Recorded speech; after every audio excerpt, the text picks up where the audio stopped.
آج کا یہ مبارک اور مقدس اجتماع جو ہم جیسے بیکاروں اور خاکساروں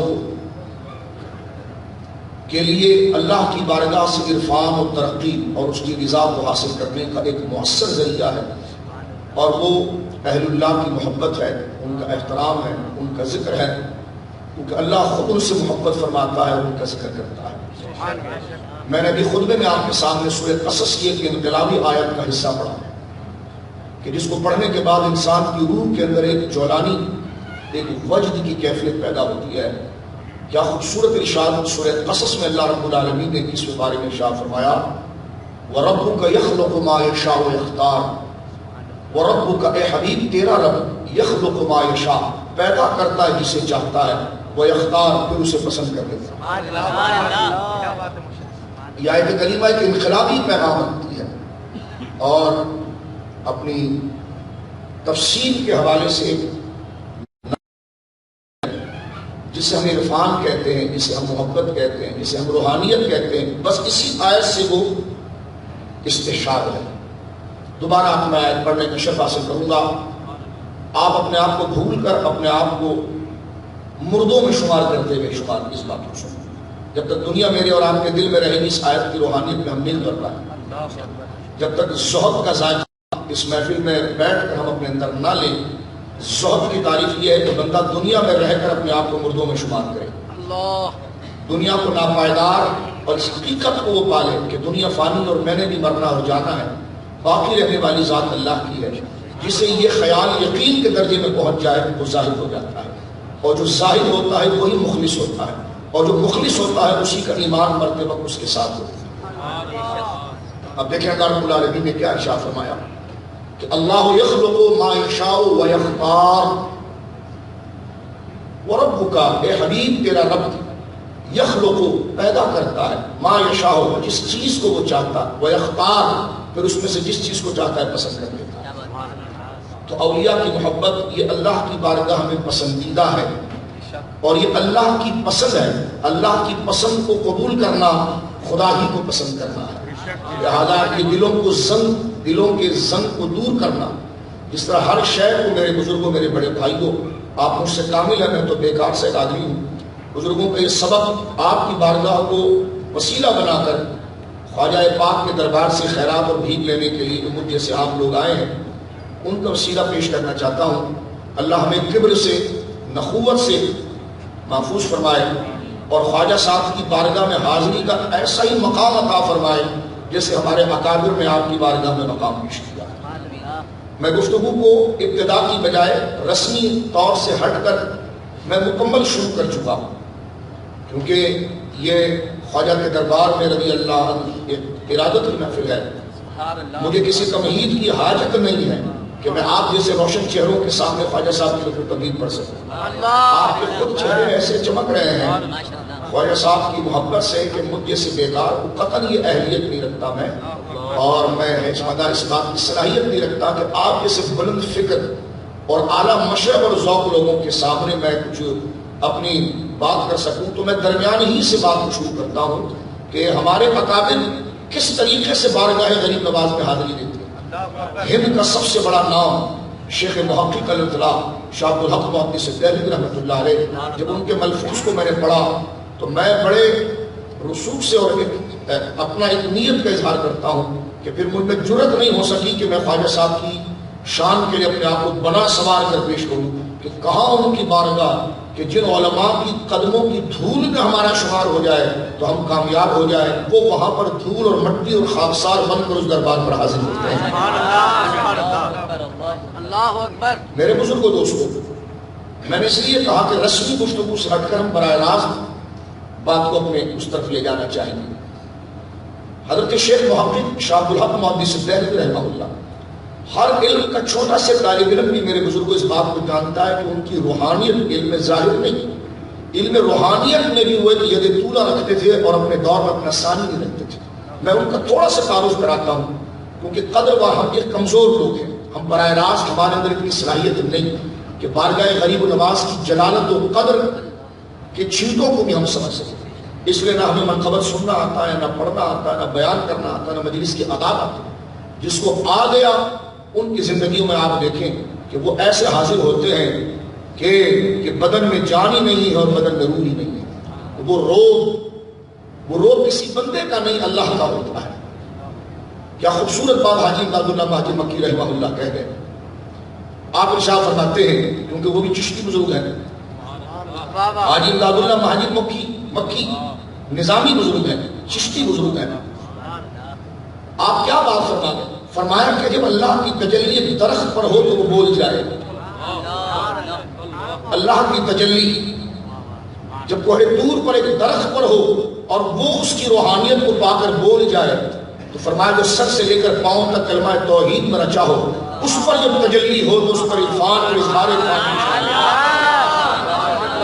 اب آپ غور فرمائیے. وہ درخت شجر موسیٰ انی انا اللہ رب العالمین فخرا علیک. جب اس درخت کے قریب حضرت موسیٰ پہنچتے ہیں تو اللہ رب العالمین فرماتا ہے اس درخت کے ذریعے فخرا علیک موسیٰ جوتے اتار دیجیے. فَإِنَّكَ بِوَادِ الْمُقَدَّسِ طُوَىٰ. آپ ایک بڑی پاکیزہ زمین پر آ چکے ہیں. اس پاکیزہ زمین پر کیا ہے؟ فرمایا وہاں ایک درخت ہے. درخت کیا ہے؟ فرمایا درخت پر خدا کی تجلی ہے اور وہ خدا کی تجلی کا مظہر بن چکا ہے. بلا تشبیہ سمجھنے کے لیے, بلا تشبیہ ایک اشارہ صرف دینے کے لیے, یہ بلب یہاں پر جل رہا ہے, روشنی اس کی ذاتی نہیں ہے. یہ پیچھے مین جنکشن سے ہی آ رہا ہے. وہ جنکشن کا نور اس بلب کے بغیر ظاہر بھی نہیں ہوگا. آپ اپنی طرف سے کوئی اور چیز بنائیے, نہیں آئے گی اس میں روشنی. جو اس کا پسندیدہ ہے وہیں سے اس کا اظہار ہوگا, اور وہ اظہار اس کا ذاتی نہیں ہوگا, وہ صرف مظہر اور ظاہر کرنے والا ہوگا. تو اللہ رب العالمین اپنی جلالت و کرامت کو جس کے لیے چاہتا ہے اس کو مظہر بناتا ہے. تو فرمایا کہ جب عرفان موسیٰ کے لیے درخت کو مظہر بنایا گیا تو کلمہ گو مومنین کے لیے اولیاء کو مظہر بنایا گیا. فرمایا فخرا علیک. موسیٰ علیہ السلام سے کہا گیا کہ آپ جوتے اتار دیجئے. فَإِنَّكَ بِوَادِ الْمُقَدَّسِ طُوَىٰ. اب آپ کو سمجھ میں آ جانا چاہیے کہ دربار پر جوتے اتارنے کیوں جاتے ہیں. یہ بدعت نہیں, یہ محبت ہے, یہ اس کا احترام ہے. آگے آپ کے ذہنوں میں شک پیدا ہو رہا ہوگا, میں اس طرف تھوڑا بڑھنا چاہوں گا. جس وقت حضرت موسیٰ کوہ طور پر چڑھے اور وہ چنگاری جب رات کو سیدہ صفورہ کے ساتھ آپ تھے تو سیدھی بات ہے آپ کو وہ نظر آئی اور آپ اس اپنی اہلیہ محترمہ حضرت شعیب علیہ نبی علیہ السلام کی شہزادی سیدہ صفورہ پاک رضی اللہ عنہا سے فرمایا کہ اپنی زوجہ مکرمہ سے تم یہاں پر رکو, سردی بڑی سخت ہے, دور کے اس پہاڑ کی چوٹی پر مجھے چنگاری نظر آتی ہے, وہاں سے میں کچھ آپ کے شورے لاتا ہوں تاکہ اس کو تاپنے کے بعد اس سے گرمی حاصل کرنے کے بعد ہم اپنے آگے سفر کو مکمل کریں. حضرت موسیٰ علیہ السلام جیسی پہاڑ پر چڑھتے چلے گئے اور اس مقام پر پہنچے جہاں وہ روشنی تھی. ایک منظر ہی بڑا عجیب تھا, نہ وہاں پر آگ تھی نہ شعلہ تھا, بلکہ رات کے اندھیرے میں ایک درخت جو دن کے اجالے میں تو سبزہ نظر آتا تھا لیکن رات میں وہ ایک نور کا بقع بنا ہوا تھا. اور وہ زمین کا ٹکڑا جہاں تک اس کی جڑیں جا رہی تھی, جہاں تک اس درخت کی جڑیں جا رہی تھی, اس کے سراؤنڈنگ میں حضرت موسیٰ پہنچے تو درخت سے آواز آ گئی فخرا علیک. موسیٰ جوتے اتار دو اور جوتے اتار کر تم اس وادی میں آؤ. آگے جواب دیا فَإِنَّكَ بِوَادِ الْمُقَدَّسِ طُوَىٰ. اس لیے کہ آپ ایک پاکیزہ اور مقدس زمین پر آ چکے ہیں. اور پھر آیت کے ٹکڑوں کے درمیان سے عرض کر رہا ہوں, اس درخت سے یہ آواز کے ساتھ ایک آواز یہ بھی آ گئی کہ انی انا اللہ رب العالمین, کہ بے شک ہم ہی تیرے رب ہیں اور عالمین کے رب ہیں. اسی بات کو حاجی امداد اللہ مہاجر مکی لکھے فرمایا کہ جب خدا درخت پر تجلی کرے تو وہ خدا کے کلام اور اس کی صفات, اس کی شان, اس کے انعامات کو بانٹنے والا ہو جاتا ہے. تو فرمایا جو کلمہ محمدی پڑھ کے اور پھر ہو بھی علی کا شہزادہ, سیدہ زہرا پاک کے دل کا چین, نجیب الطرفین, نام بھی معین الدین ہو, وہ اس پر اللہ کے عرفان کیسے ہوئے ہوگے اور ہمیں ان کے دربار میں حاضری کے آداب کا سلیقہ کیا ہوگا. اللہ ہمارے دلوں کو اپنی محبت سے ضرور. میں ایک جملہ کہہ کر آگے جانا چاہتا ہوں کیونکہ ہر ذہن کا لوگ لائیو سنتے ہیں ہمارے. میں تو چاہتا تھا کہ یہ لائیو چلے ہی نہ بند رہے تاکہ ہم اپنے دل کی کچھ باتیں کریں. دوستوں نے کیمرہ لگا دیا ہے تو پھر میں نہ چاہتے ہوئے اس اعتراض کے جوابات کی طرف جانا چاہوں گا. کسی کے ذہن میں آ جائے کہ حضرت موسیٰ کا رتبہ بڑا تھا یا اس درخت کا؟ چاہیے تھا کہ درخت چل کر آپ کے قدموں میں آتا، آپ جوتا اتار کر اس کے پاس جا رہے ہیں۔ رتبہ اور مقام حضرت موسیٰ کا بڑا تھا یا درخت کا؟ امت گویا ہوئی کہ اجماعاً حضرت موسیٰ کے قدر رسول ہے، اور رسالت کا تاج ابھی آپ کو پہنایا جانا ہے، اور ہمارے نزدیک رسول بنتا نہیں، بنا کر بھیجا جاتا ہے، پیدا کیا جاتا ہے۔ آپ صامت نبی ہیں، رسالت ابھی وہاں سے اعلانیہ طور پر آئی، آپ کے لیے انتخاب ہو چکا ہے، منصب کے لیے سرٹیفکیٹ پہ سائن ابھی وہاں سے ہونے والے ہیں، تو آپ نبی ہیں۔ تو جب آپ نبی ہیں تو نبی اپنے دور کے اندر ہر شے سے افضل ہوتا ہے، تو چاہیے یہ کہ وہ درخت آپ کے قدموں تک آتا نیچے اور آپ کی بارگاہ میں سلام پیش کرتا۔ آپ خود جا رہے ہیں اور پھر اس درخت کے لیے جوتا اتار کے جا رہے ہیں، تو یہ بات ظواہر کو سمجھ نہیں آئی، اہل دل کو سمجھ میں آئی۔ صوفیہ کہہ چکے اور بات کر گئے کہ آپ جلد بازی کر گئے مولانا، وہ جوتے درخت کے لیے نہیں اتارے گئے، خدا کے لیے اتارے گئے۔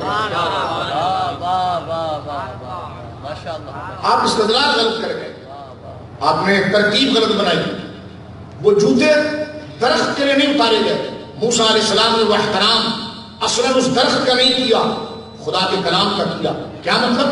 اب اس کا آسان سے ترجمہ لمبا نہیں کرتے، ہم اس کو جواب یہ دینا ہے کہ وہ درخت جس سے خدا کا پتہ مل رہا تھا، وہ درخت جو خدا کی باتوں کا مظہر اور اس کے انعامات کی تقسیم پر قاسم ہو چکا تھا، تو احترام رب کی بات کا تھا، احترام اصل میں رب کے نور کا تھا، احترام اصل میں رب کی نسبت کا تھا۔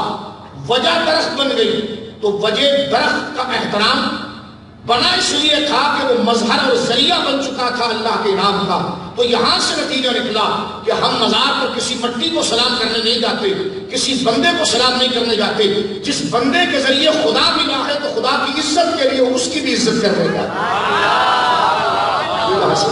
وہ مظہر ہے، وہ مظہر ہے۔ مظہر کا احترام اپنی اصل ذات کی وجہ سے ہوتا ہے۔ دلیل مظہر ہوتی ہے، دعویٰ اصل ہوتا ہے، لیکن دلیل کو رد کرنے والا دعوے کا جھوٹا ہوتا ہے۔ دلیل کا احترام دعوے ہی کا احترام ہوتا ہے۔ حضور کا ادب دراصل خدا کی وجہ سے، اور یہ خدا کا احترام ہے۔ صحابہ اور اہل بیت سے محبت یہ حضور سے محبت ہے، کیونکہ یہ ان کی دلیل ہے، اور اولیاء کی محبت پچھلے سارے اوپر سلسلوں سے محبت ہے، کیونکہ وہ تمام چیزیں انہی کے ذریعے آ گیا۔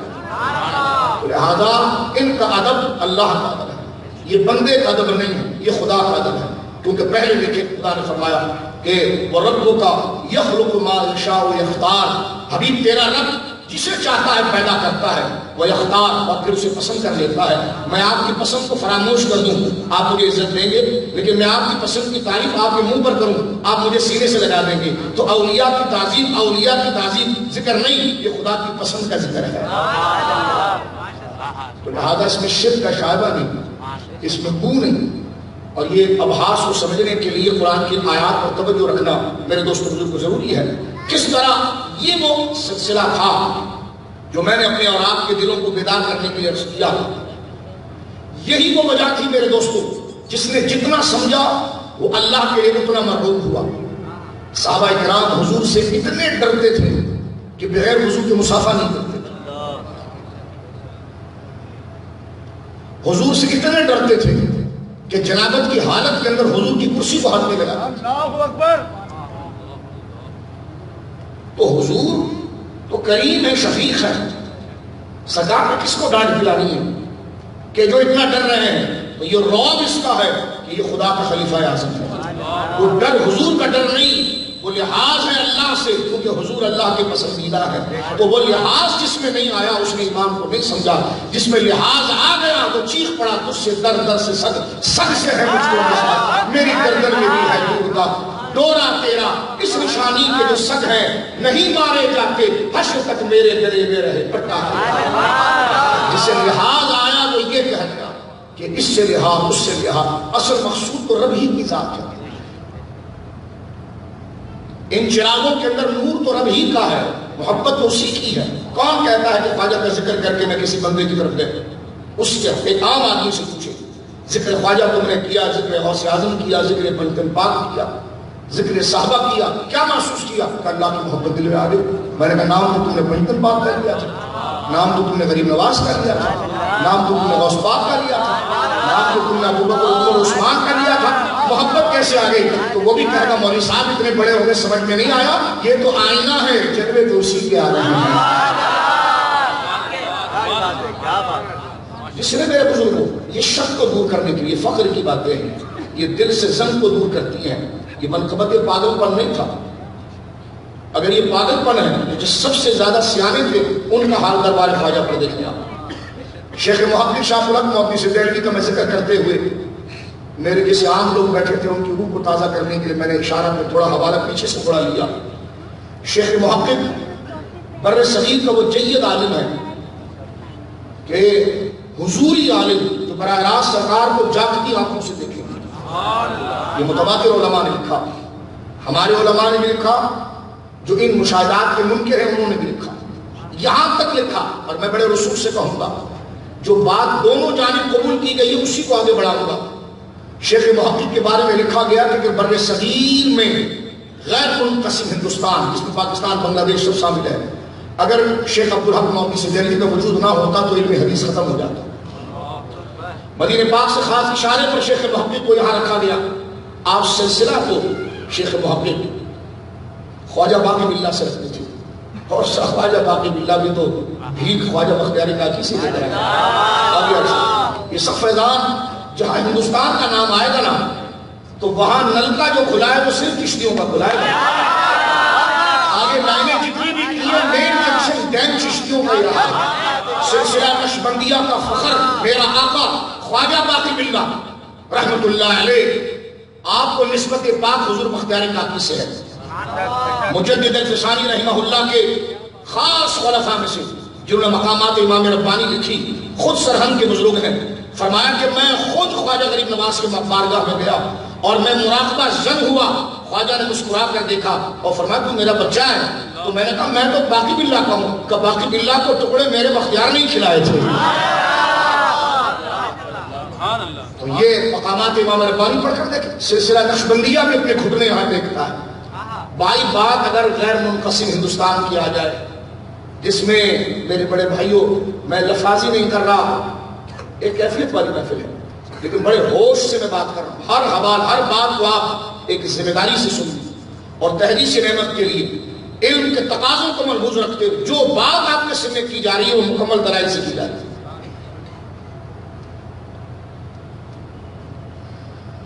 خواجہ غریب نواز رضی اللہ تعالیٰ عنہ میں یہ بات بس کر رہا تھا کہ غیر منقسم ہندوستان جس میں بنگلہ دیش بھی ہے جس میں پاکستان بھی ہے، اس خطے کے اندر اگر کسی کی راجدھانی ہے سلسلہ قادریہ پہلے سے رہا، سہروردیہ پہلے سے رہا، نقشبندیہ پہلے سے رہا، لیکن اس خطے میں وہ سلسلے کو بھی پانی غریب نواز سے ملا ہے. میں آگے دلائل سے آپ کے سامنے اس کروں گا. سلسلے کے طالب علم جو یہاں پر بیٹھے ہیں شیخ محقق شاہ الحق محدث دہلوی علم حدیث میں ہمارے استاد ہیں. جتنے مکاتب فکر جو درس نظامی پڑھاتے ہیں اور جو سیاستداں پر نظر رکھتے ہیں، جو اپنے آپ کو اہل سنت کہلانے کی طرف آتے ہیں اہل تشیع کے مقابلے میں، ان تمام کی سند حدیثیں گھوم کر رسول اللہ تک پہنچتی کب ہے، وہ عجم سے نکل کر عرب میں داخل کب ہوتے ہیں، تو عجم کا بارڈر جہاں انٹری کی مہر لگتی ہے وہ شیخ عبدالحق محدثی سے بیٹھتے ہیں. سب کے علمی ویزے چیک ہوتے ہیں جس آخری بارڈر پہ اور اس کے بعد وہاں سے انٹری کی مہر لگتی ہے اور وہ براہ راست پھر مولا مرتضیٰ سے ہوتا ہوا شیخین سے ہوتا ہوا بارگاہ مصطفیٰ میں پہنچتا ہے. اس طرح ملکوں کی سرحد ہوتی ہے کہ آپ یہاں سے اس ملک میں پہنچنے کے لیے اپنا ایک پاسپورٹ رکھتے ہیں، پھر اس ملک کا ویزا رکھتے ہیں. ویزا وہ میرے بھائیوں جعلی ہے یا صحیح، پاسپورٹ صحیح ہے کہ نہیں، آخری انٹری بورڈنگ کارڈ لینے کے بعد سامان لوڈ کرنے کے بعد امیگریشن آفیسر کے پاس ہوتی ہے. وہ امیگریشن آفیسر خود ایک ریاست ہوتا ہے، وہ خود ایک ریاست ہوتا ہے، اس کا قلم چلنا ریاست کی اجازت. اس کے بیچ پر اس کا نام کچھ بھی لکھا ہو لیکن جس کرسی پر وہ بیٹھا ہے وہ پورا ایک وطن ہوتا ہے، پوری ایک ریاست اس کا. ہاں پوری ریاست کہاں، آپ کیوں آگے چلے گئے؟ یہ امیگریشن آفیسر نے اسٹیمپ لگا دی. ارے وہ تو عبداللہ تھا. میں نے کہا عبداللہ جب تک تھا کہ کرسی سے نیچے تھا، کرسی پر بیٹھ گیا تو پورا پاکستان ہے، پوری وہ ریاست ہے. ہر آدمی اس بات کو سمجھتا ہے. تو آپ نے جس وطن کی طرف جانا وہاں کا پہلے انٹری ویزا آپ لیتے ہیں، پھر آپ اس وطن کے ہیں بھی کہ نہیں کہ ادھر جانا چاہ رہے ہیں، تو اس کے لیے آپ اپنی نیشنلٹی کے طور پر پاسپورٹ کو شو کرتے ہیں. یہ پاسپورٹ بتاتا ہے کہ آپ اس وطن کے ہیں، ویزا بتاتا ہے کہ آپ کو اجازت وہاں جانے کی ہے، اور ان دونوں کی تصدیق امیگریشن آفیسر آپ کا ڈیٹا چیک کر کے کرتا ہے. بالکل اسی طرح آپ عالم ہیں، یہ آپ کا پاسپورٹ ہے، آپ مدینے تک پہنچنا ہے، یہ آپ کا ویزا ہے. اس کا امیگریشن آفیسر شاہ الحق محدث دہلوی.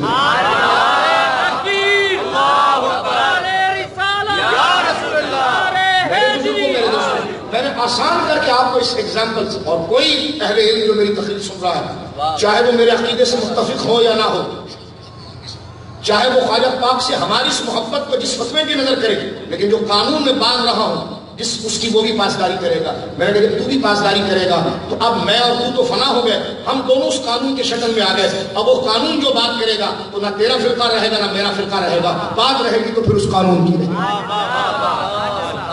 شیخ عبدالحق محدث دہلوی رحمہ اللہ، جن کے مرتبے اور مقام کو میں نے آہستہ آہستہ اس لیے گفتگو کر رہا ہوں تاکہ ہر بندہ اس بات کو سمجھ لے، کیونکہ یہ عام محفلوں سے ہٹ کر محفل ہے.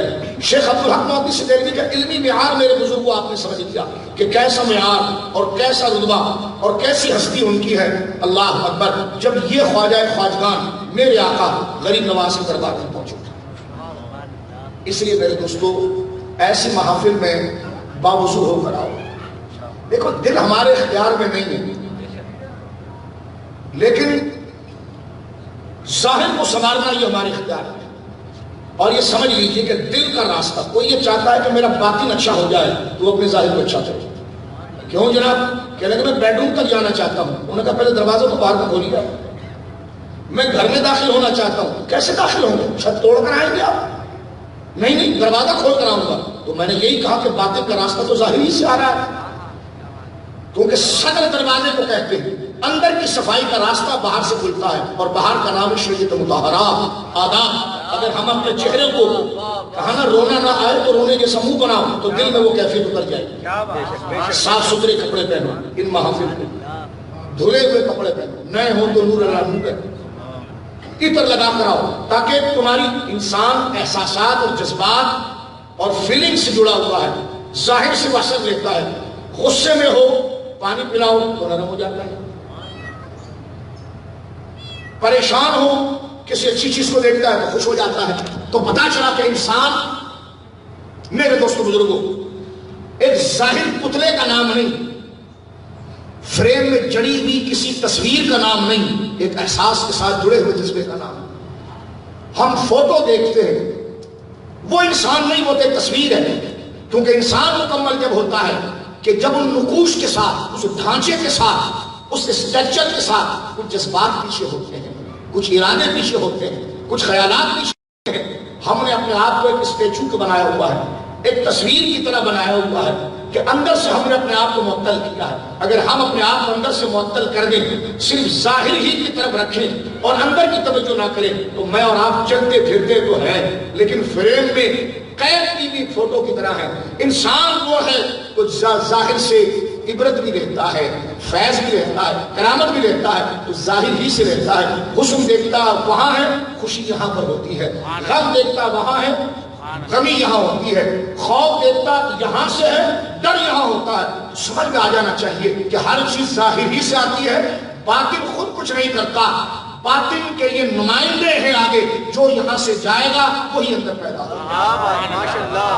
تو ان محافل میں ننگے سر آیا، ان محافل میں بے وضو نہ آیا، ان محافل میں بدبو والے کپڑے پہن کر نہ آیا. یہ تمام محافل چاہے مسجدیں کیوں نہ ہو، اس لیے کہ ظاہر کو اگر آپ اچھا نہیں کریں گے باطن میں نور کبھی نہیں آئے گا. آپ کہتے ہیں کیا باتیں کرتے رہتے ہیں، باطن ظاہر. میں نے کہا لمبا نہیں کرتا. باطن اور ظاہر کا مطلب یہ ہے کہ اللہ یہ فرماتا ہے کہ میں تمہارے چہروں کو نہیں دیکھتا، میں تمہارے دل کو دیکھتا ہوں. ان اللہ لا ينظر الى قلوبكم ولا اجسادكم او كما قال صلی اللہ علیہ وسلم بل ينظر الى قلوبكم. اللہ تمہارے بدن کو نہیں دیکھتا، تمہارے چہرے کو نہیں دیکھتا، تمہارے دل کو دیکھتا ہے. بنا رہے ہم چہرہ ہے پر میں اس کو نہیں دیکھتا. اس چہرے کا اثر کتنا نیچے اترا ہے میں رزلٹ کو دیکھتا ہوں. رزلٹ دل پر ہوتا ہے، تھیوری چہرے پر ہوتی ہے، پریکٹیکل دل پر ہوتا ہے. سوال چہرے پر ہوتا ہے، جواب دل پر ہوتا ہے، بناوٹ چہرے پر ہوتی ہے، ذائقہ دل پر ہوتا ہے. تو رب پروسیس کو نہیں دیکھتا، نتیجے کو دیکھتا ہے، کیونکہ فیصلہ بھی نتیجے پر ہوگا. اور اس کا آخری بات یہ میرے دوستوں، مرتے وقت نزا کا وقت بڑا خطرناک ہوتا ہے. اور نزا کے وقت کلمہ پڑھنا یہ ہر ایک کے بس کی بات نہیں. کلمہ وہی پڑھے گا مرتے وقت درد میں، تکلیف میں، بدن پھٹ رہا ہو، ٹوٹ رہا ہو، ہڈیوں میں سے آوازیں آ رہی ہوں. نزا ہے وہ نزا. نزا عربی زبان میں کہتے ہیں کہ کسی شے کو کھینچ کر اس طرف کر دینا. تو وہ کھینچنے کی کیفیت ہے. کھینچنے میں کوئی چیز میں سہولت تو نہیں ہوتی، ایک سختی محسوس ہوتی ہے. تو لہذا وقت نزا فرمایا الاعمال بالخواتم. روزانہ کی تقریریں پیر مریدی اپنی جگہ پر، لیکن تمام کا حسن ہے خاتمہ. الاعمال بالخواتم، اعمال کی مقبولیت خاتمے پر ہے. اور خاتمے میں زبان نہیں بولتی، زبان وہی بولتی جو دل کے اندر ہوتا ہے. اور یہ محافل اس وقت کی تیاری ہوتی ہے، دل کی آباد، دل کو سبق پڑھانا ہوتا ہے، تاکہ اس وقت بندے پر جب سختی آئے تو دل یہ بات کرے. اب آپ دیکھیے یہ جو سارے حوالے میں اور آپ اپنے لیے لا رہا ہوں، یہ اس لیے لا رہا ہوں تاکہ ہم اپنی قدر و قیمت کو بھولیں. میں نے شاہ عبدالحق صاحب کا نام اس لیے لیا کہ بڑے بڑا مفتی ابھی اس وقت پگڑی اتار کے زمین پر رکھ چکا ہوگا. میں بھی آگے صوفیہ کا نام لوں گا، ان صوفیہ کا نام لوں گا کہ جو جن کا نام آ جائے تو اگلا گھٹنے کے بل بیٹھ جائے. یعنی یہ کیفیات طاری ہو جاتی ہیں، عملی طور پر ہو جائے تو الگ ہے، لیکن دل میں یہ کیفیت ہوتی ہے کہ بندہ اپنے آپ کو بالکل کمتر سمجھنا شروع کر دیتا ہے. آپ اپنے استاد کے سامنے اپنے آپ کو کمتر ہی سمجھتے ہیں. شیخ محقق شاہ عبدالحق محدث دہلوی رحمہ اللہ، دیکھیں ایک ہم آئے ہیں خواجہ کے دربار، ایک وہ لوگ آئے تھے خواجہ حضرت شیخ عبدالحق محدث دہلوی رحمہ اللہ، مرید و خلیفہ ہیں خواجہ باقی باللہ کے، پیر بھائی ہیں مجدد الفسانی کے. لیکن جب خواجہ صاحب کے دربار پر وہ حاضر ہوتے ہیں، علم کا وہ سمندر جن کو امام احمد رضا محقق الاطلاق کہتے ہیں. محقق الاطلاق سے مراد یہ ہے کہ باتیں تحقیق کی تو ہزار علماء کہیں، لیکن جس کی بات سب سے اوپر ہے وہ الاطلاق ہے. جس طرح بھی مسئلہ چل رہا تھا فضیلت اور افضلیت کا، تو لہذا فضیلت تو ہر جگہ پر ہے، مجموعی درجہ کس کا ہے؟ محقق ہزار جگہ پر ہے، لیکن مجموعی امامت پر کون ہے اور مجموعی سیادت و استاذیت پر کون ہے؟ استاد و اساتذہ کون ہے؟ تو فلاں عالم محقق ہوئے، فلاں عالم محقق ہوئے، لیکن الاطلاق محقق کا لقب جس کو دیا گیا وہ شیخ عبدالحق محدث دہلوی. میں ادھر ہی گھوم رہا ہوں ابھی تک، کیونکہ آپ یہ دیکھیں، کیونکہ ہم ایسے عجیب لوگ ہیں، کسی کی قدر جب جانتے ہیں جب قدر والے کو اس کے دروازے پر دیکھتے ہیں. کیونکہ ہماری رسائی اتنی نہیں ہوتی ہے کہ براہ راست ہم اس کے مقام کو سمجھیں. تو لہذا اس واسطے کو میں عرض کر رہا ہوں، شیخ محقق جب اجمیر معلیٰ آئے، شیخ عبدالحق محدث دہلوی جو حضوری عالم ہے، علم ظاہر کا امام ہے، علم باطن کا امام ہے، عاشقوں کا امام ہے، ایسا مؤدب امام ہے کہ غوث اعظم کی کتاب فتح الغیب شریف کی فارسی میں شرح لکھی آپ نے. نہ شروع میں اپنا نام لکھا نہ آخری میں اپنا نام لکھا، فارسی میں کتاب لکھ کر تلامذہ کے حوالے کی، کہا اس کو آگے بڑھائیے. انہوں نے کہا حضور کس کو پتا چلے گا، اس میں نہ اوپر آپ کا نام ہے نہ نیچے آپ کا نام.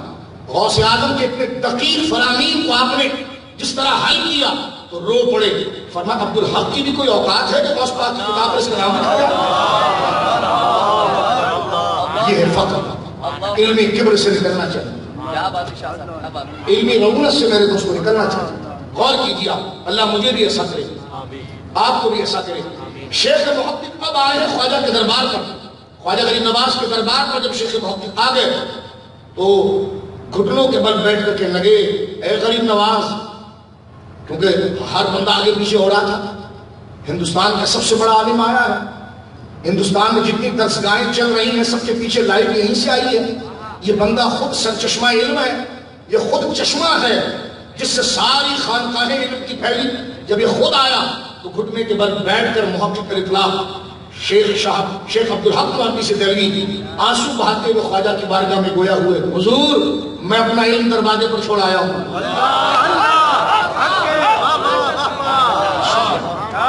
اس ہال کے دروازے پر آ گئے تو آپ نے اپنا مرتبہ باہر چھوڑ دینا ہے. آپ سید صاحب ہوں گے، آپ صدیقی ہوں گے، آپ عثمانی ہوں گے، آپ بڑے عالم ہوں گے، آپ بڑے مفتی ہوں گے، آپ بڑے بزرگ ہوں گے، بڑے تاجر ہوں گے، مالدار ہوں گے، لیکن لیکن وہ دروازے کے باہر. اس وقت آپ سب غریب نواز کی بارگاہ میں. میں نکما اس لیے اوپر بٹھایا گیا کہ تاکہ سب کو دیکھ کر بات کر سکوں.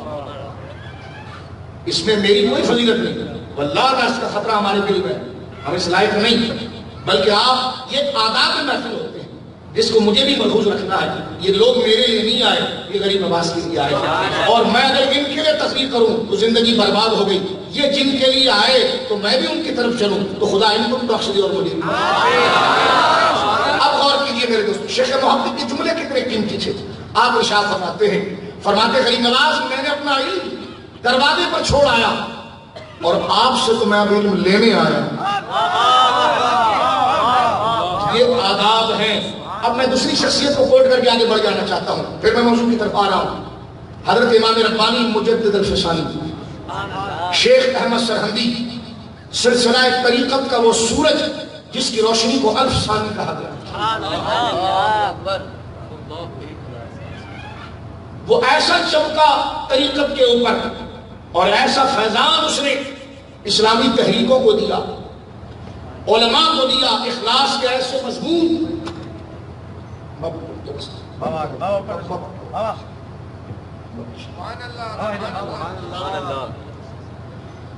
سنیے میری بات. اب یہ دوسری شخصیت میرے بھائی، کیونکہ میری بہنیں بھی بیٹھی ہیں، اکثر شکایت کر دیتے بیان آپ مشکل کرتے ہیں، تو میں سمجھ گیا بیان سے مراد اپنا کوئی وقار نہیں بتانا ہے، اگلے کو سمجھانا ہے اور اس سے خود بھی لذت حاصل کرنا ہے. اس لیے میں درمیان ہی سے شروع ہو گیا ہوں.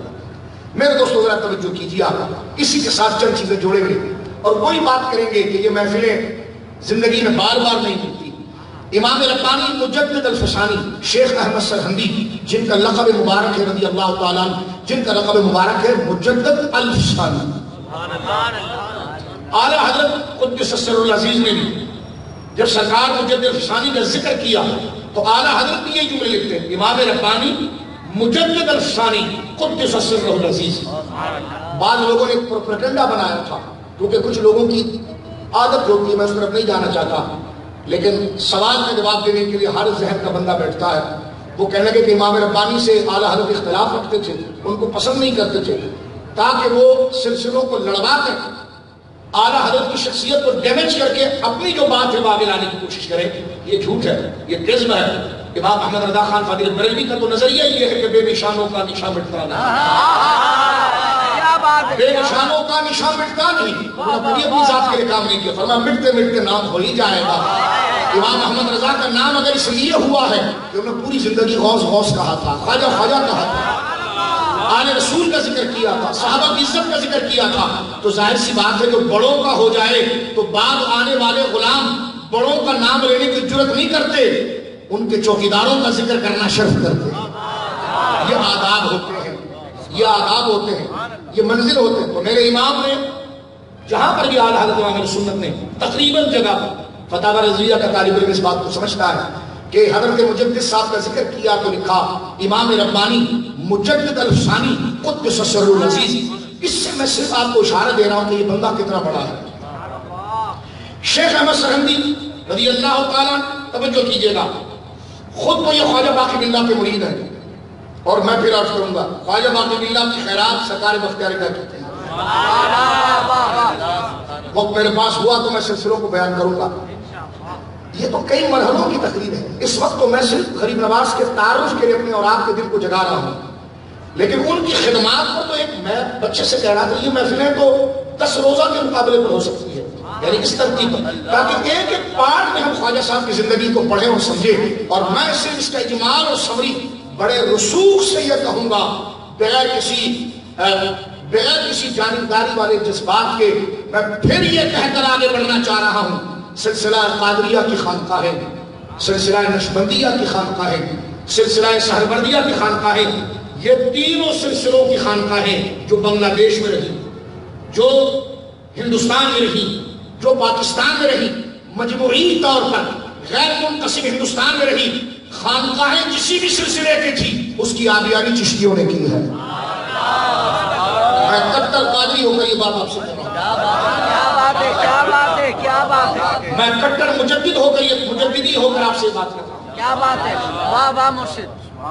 کیونکہ یہی ہے، میں مجددی ہو کر ان کا خیرات کو کیسے ہٹاؤں کہ جہاں میرا امام، میرا مرشد اکبر شیخ امام ربانی مجدد ثانی نشبندیہ جو سب بڑی بڑی خانقاہیں تھیں، توجہ کرنا، بڑی قیمتی بات علماء کو عرض کر رہا ہوں، اس بحث کے خلاصے کے مجدد الفسانی کیوں گئے خواجہ باقی باللہ کے پاس؟ اس وقت اور بھی خانقاہیں تھیں، وہاں سے شرف بیت کیوں نہیں کیا؟ توجہ ہے؟ اور خواجہ باقی باللہ کے سامنے بھی کئی خانقاہیں تھیں، انہوں نے کیوں حضرت بختیار کاکی کا قرب اختیار کیا؟ اس لیے مجدد الفسانی رحمہ اللہ دیوانے ہیں غریب نواز کی، یہ سنیں گا۔ اور یہ جو سلسلوں میں جھگڑے کروانے کی بات ہے، میں ان دوستوں سے کہوں گا آپ سمجھے نہیں، ہم آپ کے طالب علم، ہم چھوٹے بچے ہیں، آپ ہمیں بلائیے، آپ اوپر ہی بیٹھیے، ہم آپ کے جوتوں میں بیٹھ کے بتائیں گے سلسلوں میں جھگڑا نہیں ہے، غریب نواز کو ہر سلسلے میں غریب نواز ہے، ایسی باتیں نہیں کریں۔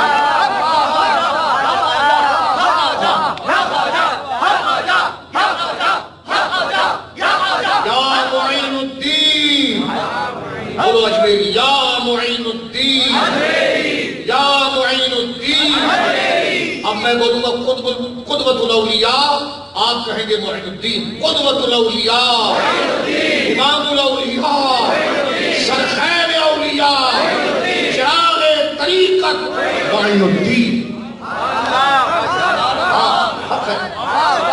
حضرت امام ربانی، اب آپ نے دیکھ لیا کہ خواجہ باقی باللہ رحمہ اللہ جس دن سرکار مجدد صاحب پر بات کریں گے تو اس دن اس موضوع کو چھیڑیں گے، آگے بڑھ جانا چاہتے ہیں۔ امام ربانی مجدد ثانی جن کے فیضان علم کا یہ حال ہے کہ آپ کو اجلہ صوفیہ نے کہا مجدد الفسانی، کیا کہا؟ مجدد الفسانی۔ الف کہتے ہیں ہزار کو عربی میں، ثانی کہتے ہیں سیکنڈ کو۔ فرمائے یہ مجدد وہ ہے، اس نے تجدیدی کام اتنے اہم مسائل پر کیے ہیں کہ یہ رہا تو اس صدی میں ہے، لیکن اس کی تعلیمات کے فارمولے آگے اس کام کے لیے 1000 سال تک کام آئیں گے۔ وہ کیا تھی؟ اسلام کے خلاف چلنے والی اکبری الہاد اور کمیونسٹ اور ایتھسٹ فکر کا ایک جو غلبہ تھا، اور آپ حیران ہو مجدد الفسانی نے مقابلہ بندے کا نہیں کیا، ریاست کا کیا۔ ریاست بھی اکبر کی، اکبر کی ریاست چنگیز خان کا تو آپ نے نام سنا ہے، دیگر اور بادشاہوں کو سنا ہے، کبھی اکبر کو پڑھ کر دیکھیں آپ، اکبر کی کتنی مضبوط سلطنت تھی۔ بابر ہمایوں کے بعد اکبر کا غلبہ کتنا تھا بر صغیر کے خطوں کے اندر کہ وہ اتنا پھولا اور تکبر میں اتنا آگے نکل گیا غلط دوستوں کی صحبت کی وجہ سے کہ اس نے سٹیپ نکالی، اکبر جل جلالہ معاذ اللہ۔ حضور شاہ صاحب تو بس نشاہ سے پوچھیے درود پر حضرت ہماری نسبتیں سلام ہو جائیں گی۔ نعرہ تکبیر، نعرہ رسالت، نعرہ رسالت۔ جو سادات بیٹھے ہیں میں ان مردوں پر ہاتھ رکھ کر سلام پیش کرتا ہوں۔ آپ کی عزت و توقیر جو جگہیں ہیں، جو جس سید کو جانتا ہے، کیونکہ یہ خواجہ کے خاندان کی بات ہے، وہ اگر ان کے اوپر بٹھا دے تو یہ عزت کی بات ہے، لیکن جو سادات بیٹھے ہیں آپ کی قدر عزت ہمارے سر آنکھوں پر ہے، اس لیے کہ آج ہم اس عظیم ہستی کا ذکر کرنا جا رہے ہیں جو نجیب الطرفین ہے۔ میں بات کو آگے بڑھا دینا چاہتا ہوں میرے دوست، صرف فضائل اور تاریخ کو جوڑ کر آج ضرورت ہے ہمارے نوجوانوں کو کہ وہ تاریخ کو جانیں، وہ سلسلے کو جانیں۔ میرے بچوں بڑا مادہ پرست دور ہے، خواہشات کا دور ہے، میرے اور آپ کے بچنے کا اللہ کی قسم ایک ہی راستہ ہے، پچھلوں کے ساتھ کڑی کو جوڑنا۔ اس وقت گمراہی کا سمندر اتنا طغیانی پر ہے کہ جس نے بغیر کسی کمر پر اور بغیر کسی کوکھے کے سپورٹ کے سمندر میں چھلانگ لگا دی، وہ تیراک ہوگا۔ اپنی زندگی کا تجربہ عرض کر رہا ہوں کتابوں کے ذریعے، وہ تیراک ہوگا، مشاق ہوگا، لیکن آج خواہشات اور گمراہی کا سمندر اتنا موزن ہے، اس میں نہ تنہا عالم اس کو پار کر سکتا ہے، نہ تنہا صوفی پار کر سکتا ہے۔ پار وہ کرے گا جس نے اپنے کڑی کسی پیچھے مضبوط لنگر سے جوڑی۔ یہ میں بات اس لیے کہ پکے پکے لوگ نہ جانے کیا کیا باتیں کرنے لگے. یہ سمجھے ہم, میں توہین نہیں کر رہا. اللہ ہمیں بھی بچائے, سب کو بچائے, سب کو بچائے. ایک جملہ میں کہہ کر آگے بڑھنا چاہتا ہوں. اللہ ہماری ماؤں کو سلامت رکھے جن کے ناموں سے نسبتیں گھروں میں ہیں. ایک روایت میں درمیان میں کوٹ کر کے آگے بڑھنا چاہتا ہوں. خواجہ صاحب پھر عرض کروں, یہ ایک دن کی تقریر نہیں ہے. دور کے تقاضوں کو, پاکستان کو اس وقت کیا حالات کا سامنا ہے, ہندوستان کے اندر کیا حالات ہیں, ایک سیاسی سینروں پر مکمل تقریر خواجہ صاحب کی تقاضا کرتی ہے. کل بھی میں نے نارتھ کراچی کے اندر مودی کی موجودہ حکومت پر اور آج جو ہندوستان کے اندر ہو رہا ہے اس پر اور خواجہ کی فکر کیا تھی اس پر ہم نے کل ایک تقریر تفصیل آپ کے سامنے کی ہے. تو خواجہ غریب نواز ایک ایسی روشنی ہے جس کے نور کو لے کر ہم اپنے اندر کو بھی چیک کر سکتے ہیں, ظاہر کو بھی چیک کر سکتے ہیں, خانقاہوں کو بھی چیک کر سکتے ہیں, مدرسوں کو بھی چیک کر سکتے ہیں, ریاست کو بھی چیک کر سکتے ہیں. یہ تاریخ ہے اور میں صحیح عرض کر رہا ہوں میرے بچوں غور سے سننا. ایک قول ہے بزرگوں کا, ایک قول ہے اذا رأیت اذا تحیرتم بالامور, جملہ ہے اذا وقت کم ہے اس لیے قیمتی باتیں آگے ڈیلیور کر رہے ہیں. اذا تحیرتم بالامور فاستعینوا باہل القبور. اللہ اللہ, یہ اتنا زبردست مقولہ ہے, اتنا زبردست بات ہے کہ علماء خود کنفیوز ہو گئے, یار یہ حدیث رسول ہے یا بندے کی بات ہے. یعنی بات اتنی پختہ کی گئی ہے کہ بعض علماء کہہ رہے ہیں نہیں یہ کسی صوفی کا قول نہیں, یہ حدیث ہے, کیونکہ اتنی بڑی بات حضور ہی کرتے ہیں. اور آپ سنیں جملہ کیا ہے, اذا تحیرتم بالامور فاستعینوا باہل القبور. میں اور آپ اس وقت زندوں میں نہیں مردوں میں بیٹھے ہیں, اس فکر سے زہد اور یہ باتیں سمجھ گئے. سن لیجیے آپ, اعلیٰ حضرت امام اہل سنت نے الامن والعلم اس پر بحث کی ہے. بعض نے کہا یہ صوفیوں کا قول ہے, بعض نے کہا یہ حضور کا قول ہے صلی اللہ علیہ وسلم, لیکن حقیقت یہ ہے کہ یہ حدیث نہیں ہے. آگے ترجمہ کرتا ہوں, حدیث نہیں ہے. لیکن میرے بچوں, میرے بڑے بھائیوں, یہ بات اتنی اہم ہے, میری بیٹیاں میری مائیں سن رہی ہیں, یہ بات اتنی اہم تھی کہ بڑے سے بڑا اہل علم جو صبح شام قرآن و سنت پڑھاتا ہے وہ اس بات کو دیکھ کر حیران ہوا. کسی نے پوچھا حضرت یہ جو قول ہے, یہ جو بات ہے اذا تحیرتم بالامور فاستعینوا باہل القبور, یہ بات کہیں مل نہیں رہی, یہ حدیث رسول ہے کہ کیا ہے, آپ ذرا بتائیے. تو ہر عالم جب اس کو دیکھتا ہے وہ سناٹے میں آ جاتا ہے, فیصلہ نہیں کر پاتا, ڈرتا ہے اس بات کو کرنے سے کہ حدیث نہ کہوں, بات تو اتنی بڑی ہے, یہ حضور کی زبان سے کرتی ہے, اور اگر حدیث کہوں تو حوالہ کہاں سے لاؤں, پکڑا نہ جاؤں. تو یہ اتنا مضبوط قول ہے, لیکن یہ پروسیس تھا. نتیجہ یہ نکلا کہ ہاں حدیث رسول تو نہیں صلی اللہ علیہ وسلم, جس کو ہم قال رسول اللہ کہیں. توجہ سنیے, ہے یہ کسی بہت ماہر کا قول, اور بات اتنی سچی ہے جو نبوی فیضان کے بغیر کی نہیں. ایک بات, دوسری بات کی طرف آ جائیے, اس کو ہم حدیث کہہ بھی سکتے ہیں. بات تو تصوف کی ہے, تھوڑا فن حدیث پر میں گفتگو کروں. اعلیٰ حضرت امام اہل سنت رضی اللہ عنہ کا رسالہ ہے منیر العینین, جو آپ نے 29 سال کی عمر میں لکھا تھا انگوٹھا چومنے کے مسئلے پر. اللہ اکبر, اللہ اکبر. طلباء بیٹھے 29 سال کی عمر میں اعلیٰ حضرت نے یہ رسالہ لکھا تھا. جب یہ اعتراض آیا تھا کہ انگوٹھا چومنے کی حدیث لا یصح ہو, محدثین نے کہا یہ حدیث صحیح نہیں ہے. اعلیٰ حضرت نے اس کے جواب میں پورا رسالہ لکھا کہ تمہیں پتہ ہی نہیں لا یصح ہو سے حدیث منع نہیں ہوتی.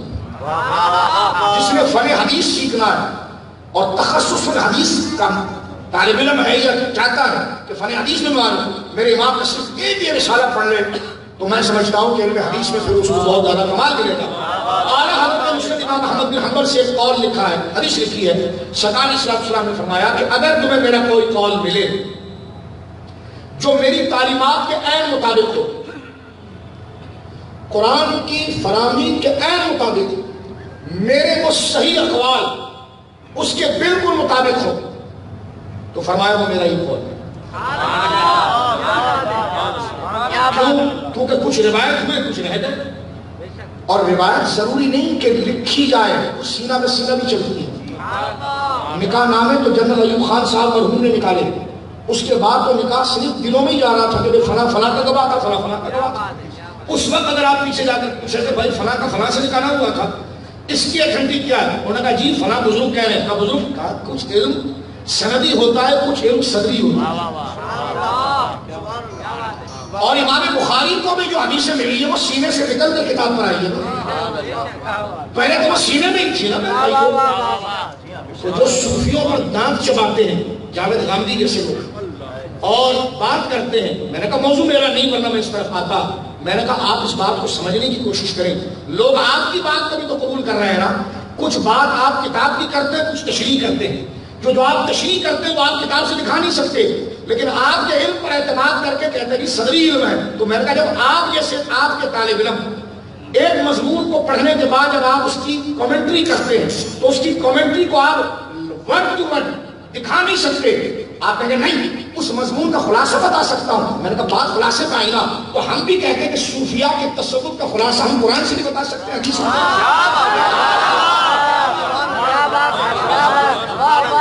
لہٰذا ان پر اعتراض کیسے؟ اب دیکھیں جملہ سنیے، آگے چلتے ہیں. کیا بات تھی؟ اذا تحیرتم بالامور. آج مجھے اور آپ کو اپنی کنڈی پرانے بزرگوں سے جوڑنی پڑے گی اور مضبوط کرنی پڑے گی. اس وقت دنیا داری کا سمندر اس قدر طغیانی پر ہے کہ نہ کوئی مولوی بچ سکتا ہے. کیوں نہیں بچ سکتا؟ قرآن و سنت کا بڑا غواص ہے. ہم نے کہا غواص ہے لیکن سمندر میں طغیانی ایسی ہے، اس میں تو صحیح کشتی نہیں چل سکتی تو بندہ تنہا کہاں رہے گا. خوش لالچ. اور وہاں سے باتیں آ رہی ہیں جہاں سے ہدایت ہی کی آتی تھی، وہاں کنفیوژن کے ٹانکے بیٹھ گئے. تو اس صورت میں بچنے کا طریقہ کیا ہے؟ ہم تو مرید بنے تھے حق کے لیے، ہم تو شاگرد بنے تھے حق کے لیے، لیکن ایسے مراکز میں اگر باتوں میں لوگ لگ جائیں تو پھر یہ بات سمجھ میں آتی ہے کہ بندہ پھر ان کو چھوڑے اور پیچھے جائے. اور حدیث کے الفاظ کیا ہے جس کو حدیث کہا گیا، قول کہا گیا، اذا تحیرتم بالامور فاستعینوا باہل القبور. فرمایا کہ جب تم ایسے دور میں آ جاؤ، تحیرتم بالامور، کسی معاملے کو سمجھنے میں تم متحیر ہو جاؤ، یار یہ بندہ ہے صحیح، پیر ہے میرا، لیکن یہ بات کر رہا ہے، یہ بھی صحیح ہے، یہ بھی میرے پیر جیسے ہیں، یہ اس کے الگ بات کر رہے ہیں، یہ اچھے عالم ہیں، میں بھی ان کو پیر کا درجہ دیتا ہوں، لیکن یار یہ اس سے بالکل مختلف باتیں کر رہے ہیں. تو فرمایا اذا تحیرتم بالامور، جب ایسی بات یا ایسے دور میں تم آ جاؤ کہ جہاں ایک بات کے 3600 رخ نکل رہے ہوں اور بات عقیدے کی ہو، تو فرمایا فاستعینوا باہل القبور، ان کو چھوڑو اور مزار بنو.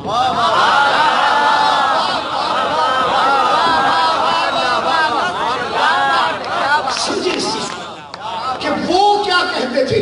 کیوں کہا؟ اس لیے کہ اللہ نے ہمیں زندوں کے راستے پر چلنے کا بعد میں کہا، انعمت علیہم، جو پچھلے گزر گئے ان پر پہلے کہا.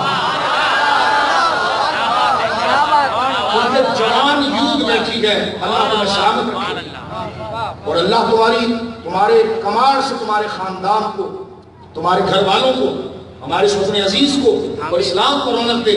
تمہیں بہت بڑی اننگ کھیلنی ہے. ابھی سے اپنی فٹنس مضبوط رکھو عقیدے کے. ہم تو اپنی اننگ کا ایک بہت بڑا عرصہ گزار گئے، موت کو تو کچھ نہیں پتا، لیکن تمہارے روشن چہرے اللہ تمہیں لمبی عمریں دے. تم نے کئی دہائیاں اہل سنت پر پہرا دینا ہے، مزارات پر پہرا دینا ہے، میرے غریب نواز کی تعلیمات پر پہرا دینا ہے، غوث پاک کی تعلیم پر پہرا دینا ہے.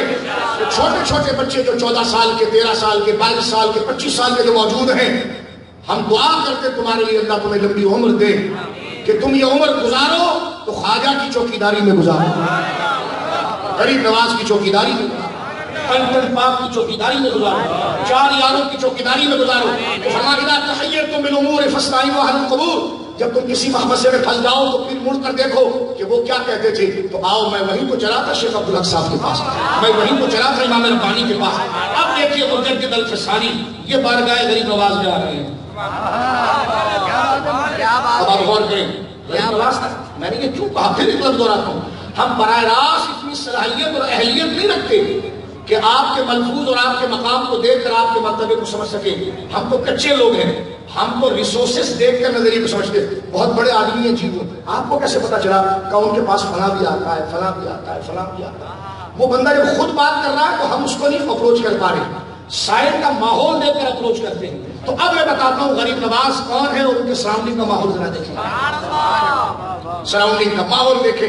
میرے دوستوں بزرگوں، امام ربانی مجدد الفسانی، میں نے بتایا یہ سلسلے کا وہ عظیم شیخ ہے جو سلسلہ نقشبندیہ کا مجدد ہے. اللہ، سلسلہ نقشبندیہ کا مجدد ہے. الفسانی اکبر ملحد جس کے بارے میں آخری عمر میں اکبر نے جھوٹا نبوت کا دعویٰ کر دیا. ایک جملہ اس میں کہوں گا، اکبر مشائخ کے پاؤں چومنے والوں میں سے تھا، علماء کا ادب کرتا تھا، خود اجمیر ننگے پاؤں گیا تھا، اپنے بیٹے جہانگیر کے لیے دعا وہیں سے کی تھی.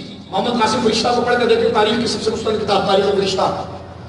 اکبر اب آپ دیکھیں اپنے علاقے سے وہ چلا اور اجمیر تک ننگے پاؤں گیا تھا، بیٹا نہیں، اور دعا کی خواجہ کے دربار میں.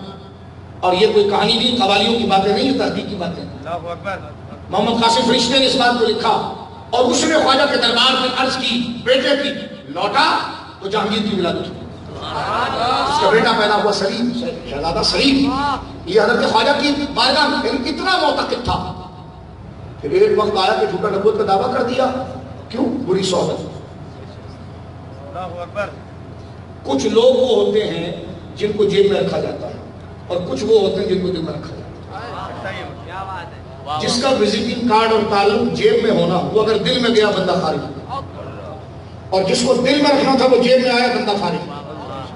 جس کا وزٹنگ کارڈ جیب کی بجائے جو جیب ہی کے لائق تھا، اس ہمارا ظاہری تعلق تھا، دین سے کوئی تعلق نہیں اس سے، اس کو ہم نے دل میں جگہ دے دی تو دین گیا.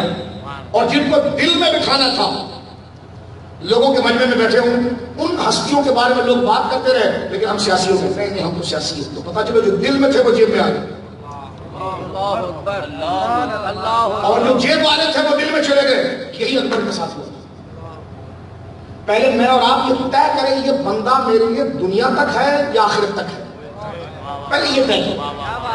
اگر دنیا تک ہے تو وہیں تک اسٹاپ کرو اس کو، اور اس کو کہے بیٹا بس یہیں تک بات ہو گئی، سودا لے لیا جاؤ، اب وہ بات نہ کرنا، وہاں تیرا کام ہی نہیں ہے.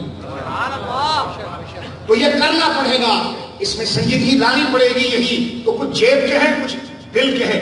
اکبر بگڑا اس وجہ سے تھا، جن کو جیب میں بٹھانا تھا ان کو دل میں لے آیا، اور جن کو دل میں بٹھانا تھا وہ لے گیا.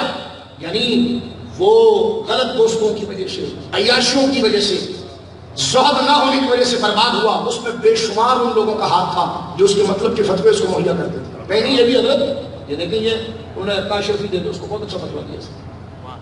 اس نے کہا ہمیں موتا پسند ہے. علماء اہل سنت نے کہا موتا حرام ہے. وہاں سے جناب جی نے کہا جائز ہے، جائز ہے. آج آپ دربار میں بیٹھیں گے، مفتی صاحب آپ آ جاؤ. اب ہو گیا. تو ایک چیز رکھیں کہ آپ نے اللہ کے لیے کس کو مانا ہے. کیونکہ آپ نے حیدرآباد، آپ نے جہاں جانا ہوتا ہے، جہاں آپ رہ رہے ہوتے ہیں، جس جگہ آپ نے منتقل ہونا ہوتا ہے، تو وہاں کے سامان آپ الگ رکھتے ہیں، اور جہاں آپ نے رہنا ہوتا ہے وہاں کی بات آپ الگ رکھتے ہیں. تو جہاں 50-40 سال رہنا ہے اتنے ہی دوست رکھو، اور جہاں ہمیشہ رکھنا ہے ان کا رشتہ یہیں سے ہمیشہ رکھو. موت حق ہے میرے بھائیوں. جسے موت یاد نہیں اس میں زہد نہیں آ سکتا، جس میں زہد نہیں آ سکتا اس میں اخلاص نہیں آ سکتا، اور اس میں اخلاص نہیں آ سکتا وہ مرتے وقت کلمہ نہیں پڑھ سکتا. اللہ ہمارے احباب کی اصلاح کرے. مجدد الفسانی رحمہ اللہ، آگے بڑھ رہا ہوں، انہوں نے ایک بار اکبر کے الحاد کے خلاف آواز اٹھائی. جہانگیر آپ کے ہاتھ میں مرید ہوا. ایک جملہ سے برس کروں گا. مجدد الفسانی، اکبر مر گیا، مجدد الفسانی کے دور میں جہانگیر تھا. جہانگیر نے بہت زور لگایا، حلقہ بڑھتا چلا گیا کیونکہ سارے مسلمان ہی تو تھے. بادشاہ اگر شراب اور کباب کے نشے میں گمراہ ہو گیا تھا، نیچے ریاست کے وزراء گورنر مسلمان ہی تو تھے. خراسان کے گورنر مجدد صاحب کا مرید ہو گیا. افغانستان کے خطے کے لوگ مجدد. جہانگیر کے کان بھرے جا رہے ہیں. اب شیخ احمد تیرا تختہ پلٹے گا کیونکہ تیرے مین کمانڈ کے لوگ ان کے مرید ہو گئے ہیں. اس نے ایک بندے کو بھیجا مجدد صاحب کے پاس کہ ان سے بولو جوڑ توڑ کر لو. مجدد صاحب کے پاس وہ آیا. مجدد صاحب اپنے جھونپڑے میں آرام فرما رہے تھے. اس نے آ کر کہا کہ جہانگیر سپر پاور نمائندہ ہے. اس نے آ کر کہا کہ خلافت آپ کو کیا چاہیے. آپ نے مجھے تو کچھ بھی نہیں چاہیے. تو کہا آپ نے بغاوت کا سلسلہ شروع کیا. تو میں نے تو کوئی بغاوت کا سلسلہ شروع نہیں کیا. تو کہا بادشاہ یہ کہہ رہا ہے کہ اگر آپ کو ریاست چاہیے تو میں آپ کو اپنا مشیر خاص بناتا ہوں اور اپنے کرسی کے ساتھ آپ کی کرسی لگی اور میں خود آپ کا استقبال کروں. یعنی آپ ہی کو سلطنت دے دی جائے گی. کیوں مانا ہوا لیکن میرا نام رہے. مجدد صاحب نے فرمایا مجھے اس کی ضرورت نہیں. پیغام لے کر جہانگیر کے پاس گیا. جہانگیر سر پکڑ کے بیٹھ گیا کہ اس بندے کو نہ خلافت چاہیے، نہ مال چاہیے، نہ زمین چاہیے، تو کہ یہ چاہتا کیا ہے؟ جب دوبارہ نمائندہ آیا تو آپ نے ایک بات کہا، جیسے تیرا باپ شریعت کے خلاف باتیں کرتا تھا اور تو اسی راستے کو لے کر چل رہا ہے، اس کو چھوڑ دے، صلح ہو جائے گی. جا کر بات کی گئی. پھر نمائندہ آیا جہانگیر کی طرف سے، کہا اگر میں چھوڑ دوں تو پھر آپ کو کیا چاہیے؟ کہا پھر مجھے اپنا جھونپڑا چاہیے، کچھ بھی نہیں چاہیے، میں تیرے لیے دعا کروں گا. چوتھی دفعہ وہ نہیں آیا، جہانگیر خود آیا.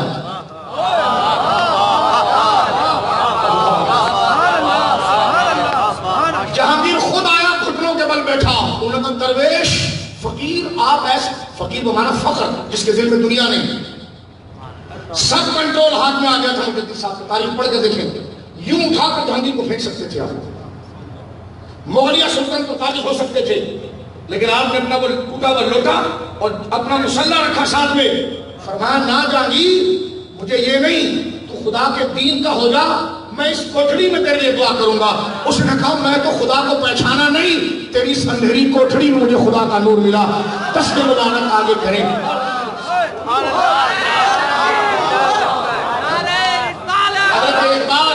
حضرت اقبال اپنی کلیات میں لکھتے ہیں، حاضر ہوا میں شیخ مجدد کی لہت پر.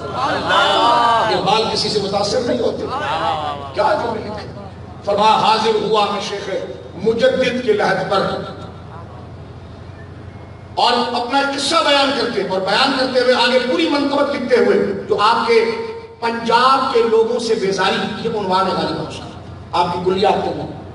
کیونکہ جن لوگوں نے اللہ رسول جہاد کا راستہ چھوڑ دیا تھا تو اقبال ان سے بیزار ہوئے، تو آپ نے اپنی نظم کا نام ہی اس حوالے سے رکھا کہ پنجاب کے لوگوں سے بیزاری. اور پھر پورے پنجاب کے جو شعر تھے، کیونکہ سرحد پنجاب میں امرتسر کے آگے، تو یہ پوری نظم آپ نے لکھی اور اس میں یہ کہا کہ گردن میں جھکی جس کی جہانگیر کے آگے. جہاں بڑے بڑے پیر گردن رکھ چکے تھے اور ایسے ایسے بڑے اکابر ہندوستان کے علماء کے پوتے رکھ چکے تھے.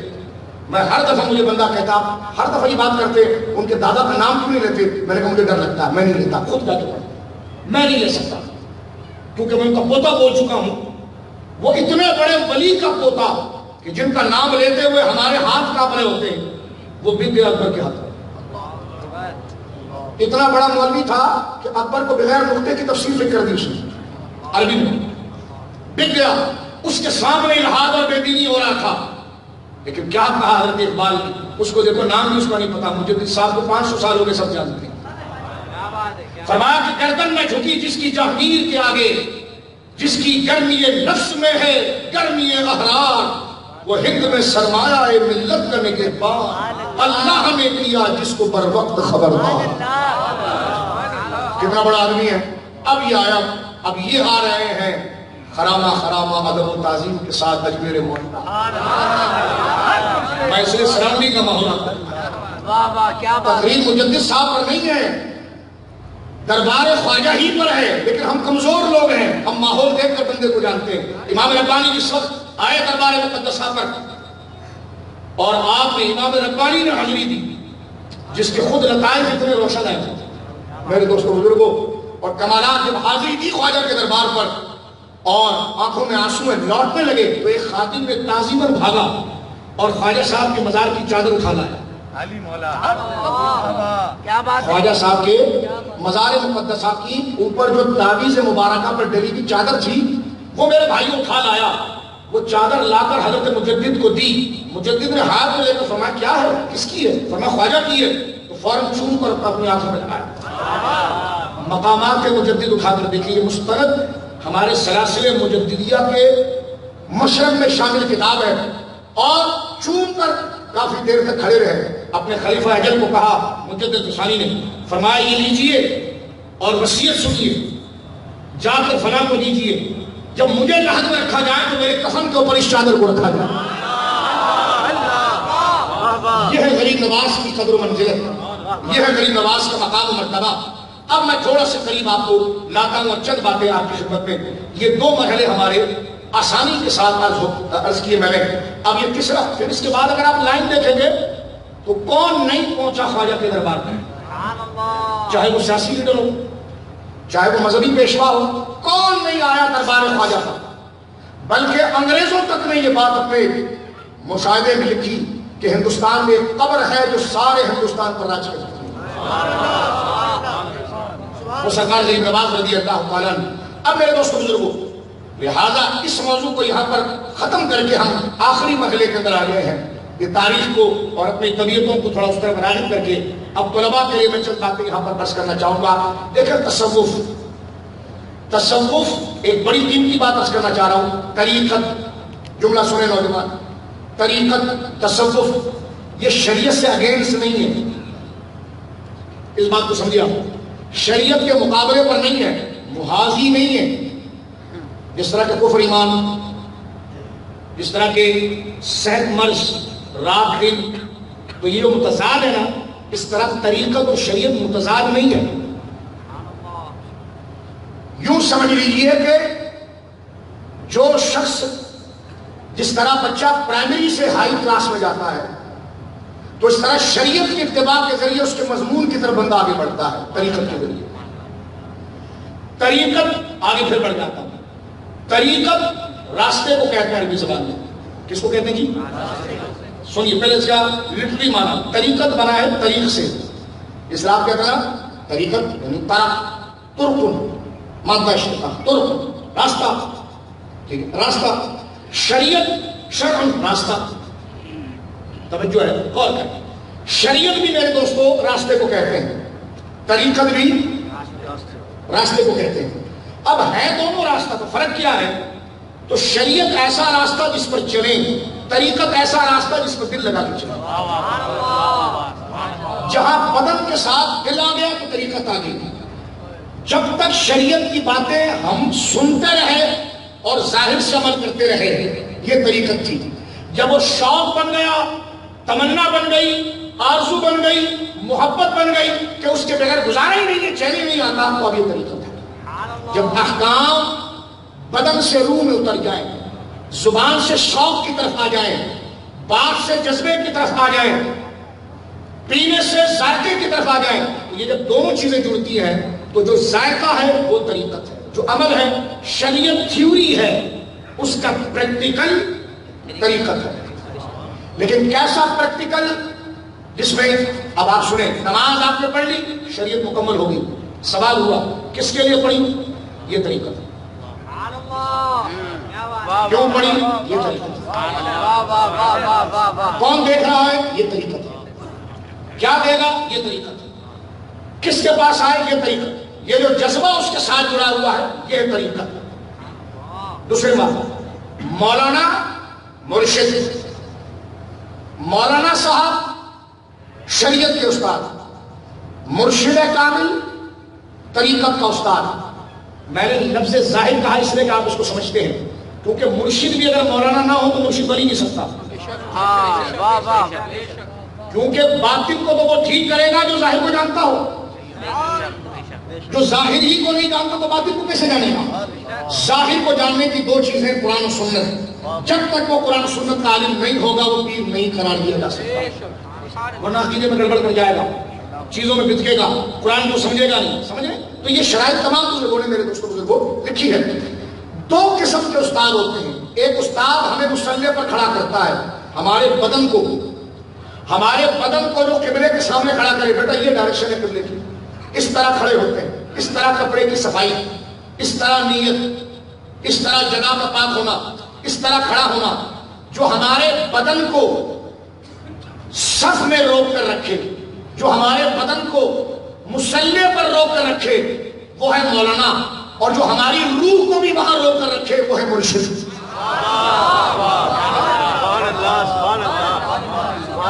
جو ہمارے خیال کو کسی اور جگہ پر جانے نہ دے۔ کوئی کہے مجھے ایسا ملتا نہیں، میں نے کہا نہیں، آپ کو پیاس نہیں لگی،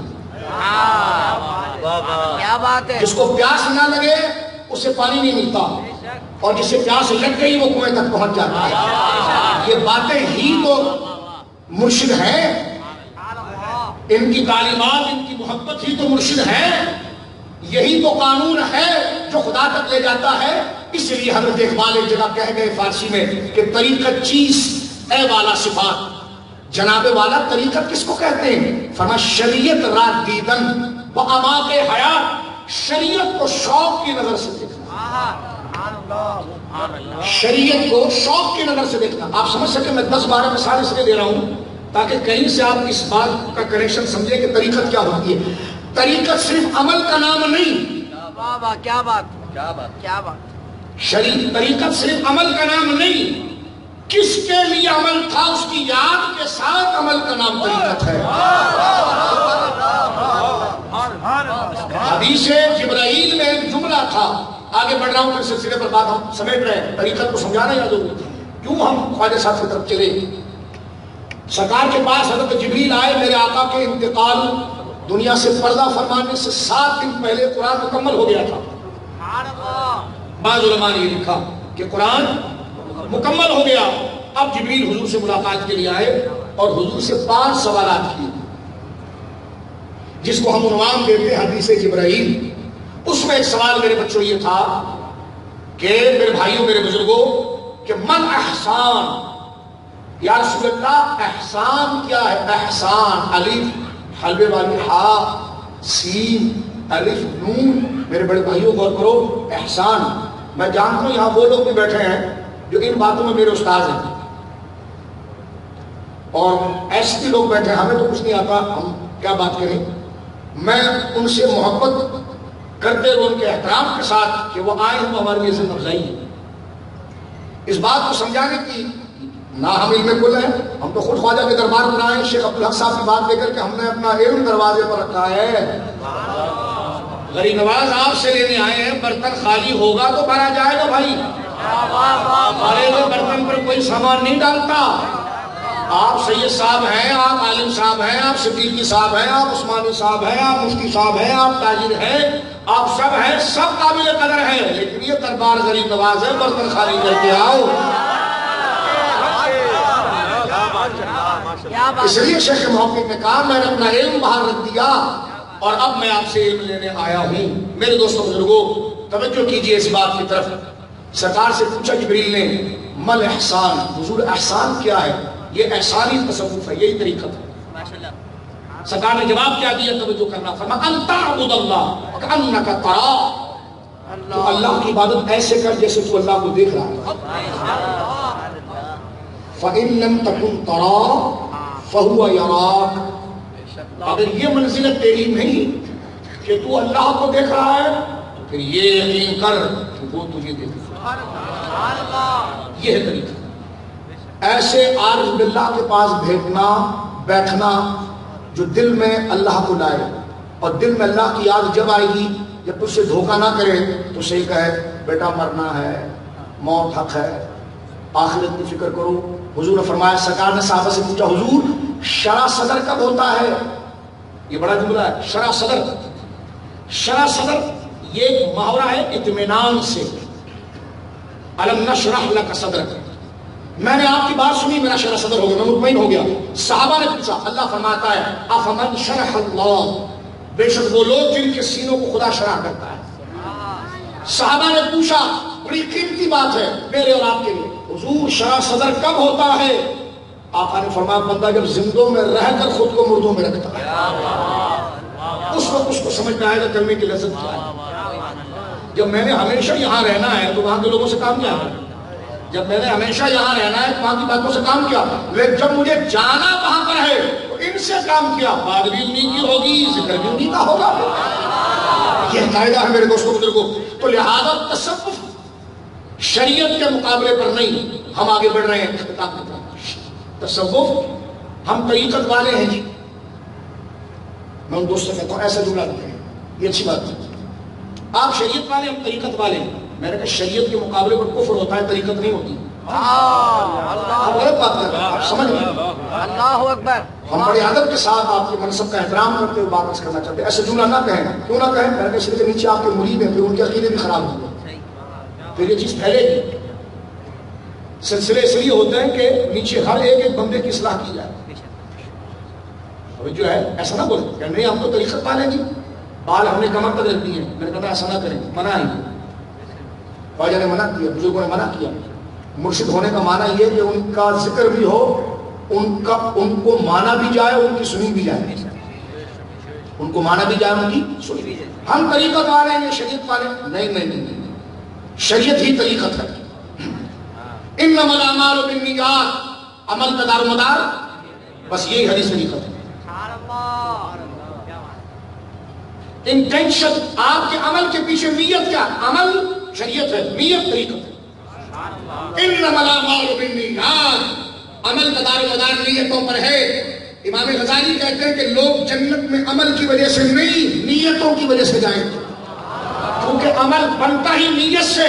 نیت ہے جذبہ، نیت ہے ارادہ، نیت ہے تحریک جو اس کام کی طرف ابھار رہی ہے، لا رہی ہے. تو وہ جذبہ جو پیدا کرتا ہے اسی کو مرشد کہتے ہیں، اور اسی جذبہ خالص کو طریقت کہتے ہیں. اس بات کو سننے کے بعد اب سلسلے کی طرف آپ آئیے. اب میرے دوستوں اس گفتگو کے، کیونکہ اب یہ آج بڑی رات ہے، میرے آقا نعمت سرکار غریب نواز رضی اللہ تعالیٰ عنہ کی بڑی رات ہے. آپ تھکے تو نہیں؟ اگر تھک بھی گئے تو ذکر تھوڑا توجہ کیجئے، کیونکہ تاکہ کنٹینیو ہوتا ہوا بس یہ ہم اس کو مکمل کریں ان تمام خانقاہوں کی بارگاہ میں پہنچنے کے لیے جن کو فیضان چشتی چشمے سے آتا ہے. بولیے محمد صلی اللہ علیہ وسلم. اور کیجئے تحقیق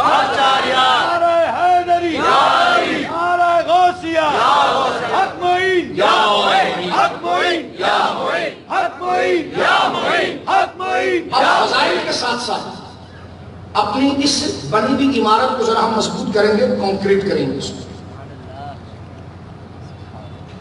کوئی یہ نہ کہے دیکھیں خواجہ صاحب ہندوستان میں ہیں، اب تھوڑا ہندوستان کی تاریخ کی طرف آ جائیں. میں وقت آپ کا زیادہ نہیں لینا چاہتا ہوں. اس طرح آپ کی کمر دکھتی ہے، سمیری بھی دکھتی ہے. مسئلہ یہ نہیں، مسئلہ یہ ہے کہ اتنا خرچہ کیا، اتنی محفل کی ہے، تو یہ شور شرابہ نہیں، یہ درسگاہ ہے. یہ باتیں جو میں کر رہا ہوں اتنی لمبی باتیں ہوتی بھی نہیں. تصوف کی محفلیں تو 15-20 منٹ میں ختم ہو جاتی ہیں، لیکن جب ان کے سامنے موجود بھی اہل بندے ہوں، ہم جیسے لوگ جو ابتدا کو نہیں جانتے تو ان کی سطح اٹھاتے اس مقام پر بات تو یہ کرنی ہوتی ہے. لیکن جب تک میری اور آپ کی سطح ذوق کی اور نیت کی اٹھے گی نہیں، اور ہم اپنے نام کو بھول کر ایک ہی پیغام غریب نواز کے نام کا، یہاں بیٹھے سب 100 150 250 آدمی ہیں، ایک کو فرشتہ پکڑ کے مجھے نام کیا ہے؟ معین الدین والا ہوں. نام کیا ہے؟ نام کیا ہے؟ یہ ہے وہ فکر بندہ خود کو بھولے کہ یہ نام ختم ہو جائے گا، نام باقی رہے گا تو وہ شجرے والا نام رہے گا. یہ میرا تیرا نام تو اسی وقت ختم ہوا جس دن ہم مرے. سید مظفر شاہ گئے دنیا سے، میت آ گئی جی، جنازہ کب ہوگا جی، رکھا کب جائے گا جی، نام گیا. روح گئی، نام گیا. اب ایک ہی نام رہ جائے گا جو قبر میں بھی کام آئے گا اور وہاں آئے گا، وہ معین الدین ہے، وہ غوث اعظم ہے، وہ مجد پاک ہے، وہ حسنین ہے، وہ چار یار ہے، وہ رسول اللہ ہے. تو لہذا اس نام کو بنانے پر زور نہ دے، یہ تو مٹی میں رکھنے سے ہی ختم ہو جائے گا، یہ تو دھونے کے ساتھ ہی ختم ہو جائے گا. نام اس دور میں اور آپ وہ لگائیں جس کو نہ پانی دھو سکے، نہ مٹی گلا سکے، نہ آپ قریب آ سکے. اس عزت کا نام ہے. اس سطح کو میں کوئی لفاظ نہیں کر رہا، حقیقت ہے، وقت نہیں ہے، ورنہ اس کے پیچھے احادیث کا سمندر موجود ہے، قرآن کی آیات موجود ہیں. میرے دوستوں بزرگوں، اب اس سلسلے کی افادیت میں ایک جملہ کہہ کر اس موضوع کو شروع کر رہا ہوں. میں نے آپ کو کہا تھا کہ غیر منقسم پاکستان، غیر منقسم ہندوستان. یہ جملہ اس لیے کہنا پڑتا ہے کہ پھر لوگوں کو پھر وضاحت کرنی پڑتی ہے تاریخ سمجھ. غیر منقسم ہندوستان سے مراد اس میں بنگلہ دیش کی، پاک سرزمین شادمان پاکستان بھی ہے، اور موجودہ بھارت بھی ہے. یہ تینوں خطے ہم ملا کر کہیں گے تو یہ غیر منقسم ہندوستان ہے. میں نے آپ کو یہ کہا کہ غیر منقسم ہندوستان میں توجہ کیجئے گا میرے دوستوں بزرگوں، اس غیر منقسم ہندوستان کو اگر آپ دیکھیں گے تو اس پوری زمین پر، میرے پاس جملہ نہیں ہے اس کو میں مختصر کیسا کروں، تو اس زمین پر اللہ اللہ ہوا جس کی وجہ سے. اللہ اکبر. اس زمین پر لوگوں نے اللہ کو جانا ہی چشتیوں کی وجہ سے ہے. اس زمین پر اسلام کا بیج لگایا ہی غریب نواز نے ہے. میں اس کو ثابت کر سکتا ہوں، وقت میرے پاس نہیں، میں نے اس لیے پہلے کہا ان تمام بحثوں کا خلاصہ ہم یہاں پر آپ کے سامنے رکھ رہے ہیں. اب صرف سلسلوں پر توجہ کیجئے، میں آگے بڑھنا چاہتا ہوں، لیکن اس کا کنیکشن تھوڑا سا پیچھے سے جوڑ کر چنگیز خان سے جوڑیں گے، کیونکہ یہ بھیانک دور ہے. چنگیز خان تاریخ غیر متصف ہند اور بر صغیر کے لیے کفر کا سب سے بڑا فرعون تھا. کیوں مانتے ہو خانقاہوں کو؟ کیا ان کا کام ہے؟ توجہ کیجیے میرے دوست بزرگوں. بلکہ میں یہاں پر آپ کے سامنے بات کروں کہ جماعت اسلامی کے بانی جو ابو الاعلیٰ مودودی ہے، انہوں نے اپنی کتاب اسلام کا سرچشمہ، اس میں وہ خود یہ لکھ گئے، وہ کہتے ہیں بر صغیر ہند و پاک کے سب سے بڑے اسلامی مبلغ کا نام معین الدین اجمیری ہے. اللہ اللہ. سب سے بڑے لفظ پہ بولتے ہیں، سب سے بڑے اور سب سے پہلے مبلغ کا نام معین الدین اجمیری ہے. آگے لکھتے ہیں جن کی برکت سے اسلام کی اشاعت ہوئی، ہندوستان اور ہندوستان میں جو کچھ خدا کا نام لیا گیا، اسلام کا کام کیا گیا، وہ سب چشتیوں کے ان کے مخلص وہ عالی ہمت سلسلے کے بانی خواجہ معین الدین کی نیکیوں کا کارنامہ ہے.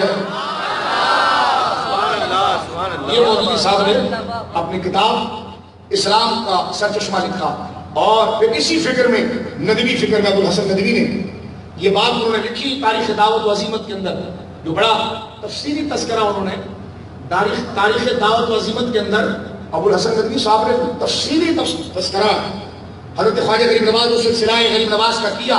اس میں وہ یہ جملہ لکھتے ہیں، ذرا توجہ کیجیے گا.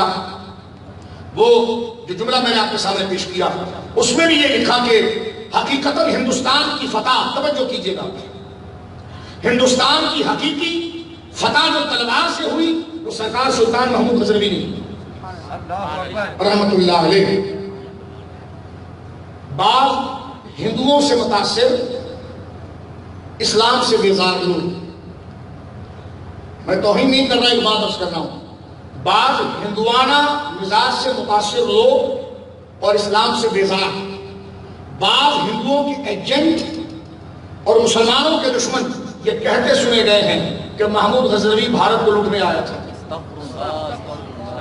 میں نے کہا کہ محمود غزنوی رحمت اللہ علیہ ہندوستان کو لوٹنے آئے تھے، تو آج جو دہلی کے اندر ہندو جنونی پاگل ہو کر مسلمان جوانوں کی گردنیں کاٹ رہا ہے، ان کے بدن پر تلواروں کا وار کر رہا ہے، ایسی ایسی ویڈیو جس کو دیکھا نہیں جا سکتا کہ سر سے چھ تلواروں سے پکڑ کر اس طرح اس کو کاٹا، اور اس طرح تھا کہ جس طرح جناب جو ہے کہ وہ قیمہ سبز نظر آ رہا ہے، سر پھاڑ دیا، اور موت کے دہانے پر جس طرح سبزی کاٹی جا رہی ہے. تو میں ایجنٹوں سے کہوں گا کہ قائد اعظم کو تم شرابی کہہ رہے ہو، تو مودی کے بارے میں کوئی جملہ آپ کہہ سکتے ہو؟ آپ تو انسانیت کے خیر خواہ ہو نا، اور آپ ملک سے باہر لے کر پاکستان کی عوام کو گمراہ کر رہے ہو، اور ہندوؤں کی تعریف کر کے محمود غزنوی کو ڈکیت کہتے ہو، اور معاذ اللہ کیا کیا کہتے ہو.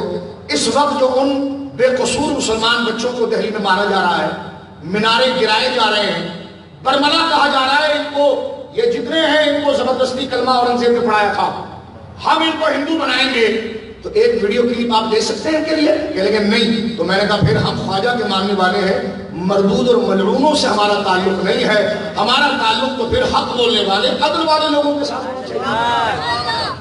سمجھ رہے ہیں؟ تو اس قسم کی باتوں پر آپ نے کام کرنا میرے بزرگوں توجہ کیجیے.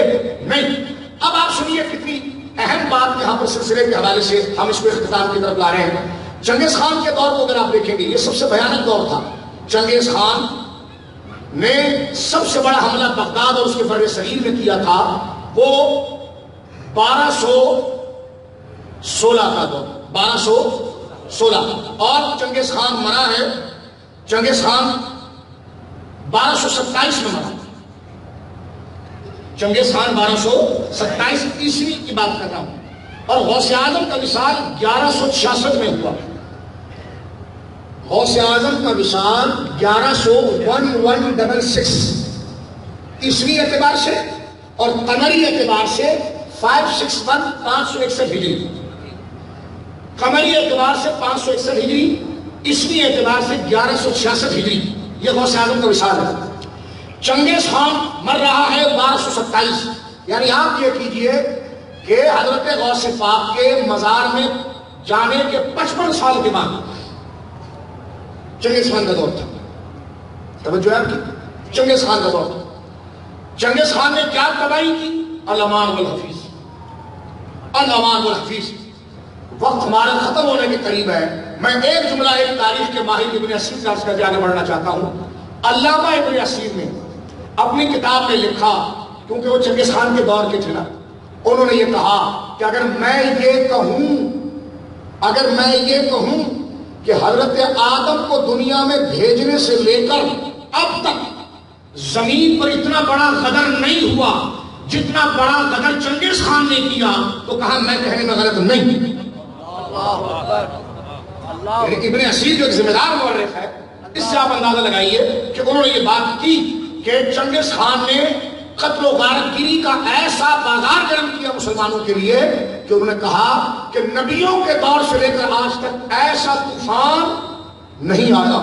لیکن میرے دوستوں بزرگوں، میں اس کو مختصر کر دیتا ہوں۔ چنگیز خان کا پوتا ہلاکو خان، ٹھیک ہے جی، ہلاکو خان، اور ہلاکو خان کا پوتا برکا خان، یہ حضرت شیخ نجم الدین کبرا کے مرید شمس الدین صاحب کے ہاتھ پر مرید اور مسلمان ہو گیا۔ سبحان اللہ۔ ادھر سے کہانی تبدیل ہو گئی۔ شیخ نجم الدین کبرا یہ مرید ہیں شیخ مصری کے۔ شیخ مصری یہ خلیفہ ابو عمار سہروردی کے، وہ خلیفہ ہیں شیخ نجم الدین ابو نجیب سہروردی کے، جو حضرت شیخ شہاب الدین سہروردی کے چچا ہیں، اور وہ خلیفہ ہیں غوث اعظم کے۔ تو یہاں پر علماء نے لکھا کہ غور کرنا میرے دوستو، آگے میں کروں گا کہ چنگیز خان کے مقابلے میں بڑے بڑے لشکر تیار ہوئے تھے۔ اس طرح کے بڑی مشہور بات کہ جلال الدین خوارزم کا ایک بہت بڑا لشکر جو چنگیز خان کے مقابلے پر آیا لیکن شکست کھایا، تلواریں مسلمانوں کی نکلی، توجہ ہے، نکلی۔ حضرت فرید الدین عطار، نام سنا ہے نا، شیخ فرید الدین عطار، یہ چنگیز خان کے خلاف جہاد کرتے ہوئے شہید ہوئے۔ شیخ نجم الدین کبرا یہ چنگیز خان کے خلاف جہاد کرتے ہوئے شہید ہوئے۔ یہ اس دور کے شہداء ہیں۔ حضرت فرید الدین عطار، جن کی نسبت سے نسبت عطار، اور جو ایران میں اس وقت آرام فرما رہے ہیں، ان کو بھی چنگیز خان نے شہید کیا۔ کہنے کا مقصد یہ ہے کہ اس وقت علماء نے تقریریں بھی بڑی کی، مجاہدین نے تلواریں بھی بڑی نکالی۔ ابن تیمیہ یہ بات لکھ گئے کہ مجاہدین کی تلواریں بے اثر ہو گئی تھی، علماء کی تقریریں بے اثر ہو گئی تھی، صوفیہ کی خانقاہیں اگر کام نہ کرتی تو اسلام ختم تھا۔ تلواروں سے جو کام نہ ہوا، تقریروں سے کام نہ ہوا، وہ درویشوں کی خانقاہوں سے چنگیزیوں کو مسلمان کر کے کہ مل گئے کعبے کو مددگار سلم خانوں سے، یہ کام ہوا تصوف کے ذریعے۔ آج جاوید غامدی کیا اہمیت رکھتے ہیں؟ میں اس لیے عرض کرتا ہوں کہ کرنٹ ایشوز کے ان کے کلپس آتے ہیں اور وہ تصوف کو برہمنوں سے تشبیہ دیتے ہیں اور ادھر سے ملانے کی کوشش کرتے ہیں۔ تو لہٰذا میں اس لیے نام لے کر گفتگو کرنا چاہتا ہوں۔ وہ کہتے ہیں کہ تصوف کی تعلیمات وہ ہیں جو برہمنوں کی طرح ہیں۔ تو میں نے کہا برہمن بھی دو سفید چادریں پہن کر گنگا کا پانی پی رہا ہوتا ہے، وہ بھی ایودھیا جا کر سر مون رہا ہوتا ہے، تو کوئی یہ کہے کہ معاذ اللہ معاذ اللہ، مسلمانوں کی تعلیم بھی برہمنوں کی طرح ہے، معاذ اللہ، کہ وہ بھی دو چادریں پہن کر یاترا پر جاتے ہیں، سر کو مونتے ہیں، زمزم پیتے ہیں۔ اب آپ غور کیجئے، یہ تقابل درست ہے؟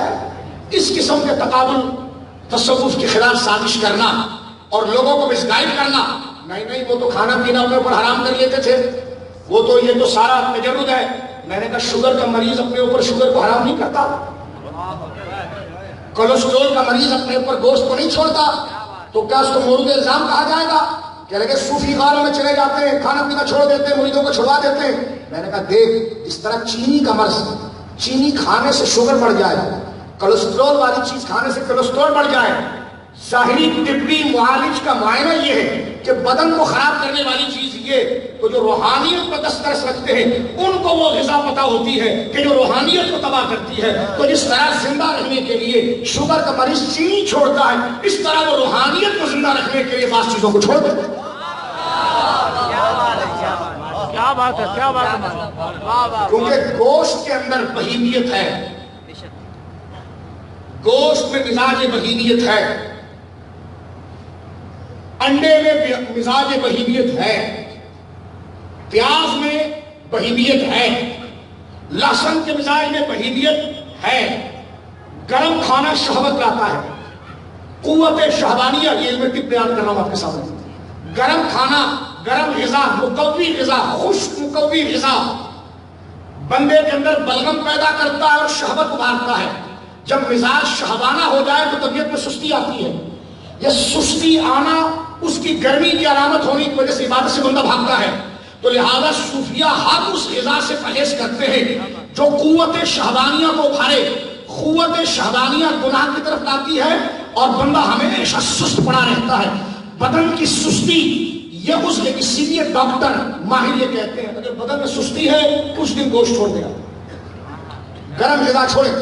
بدن میں حدت آئے گی، سستی آئے گی، سستی شہوت لائے گا، شہوت نافرمانی پیدا کرے گی، اس سے بندہ سستی کر کے اہم کاموں کو چھوڑے گا.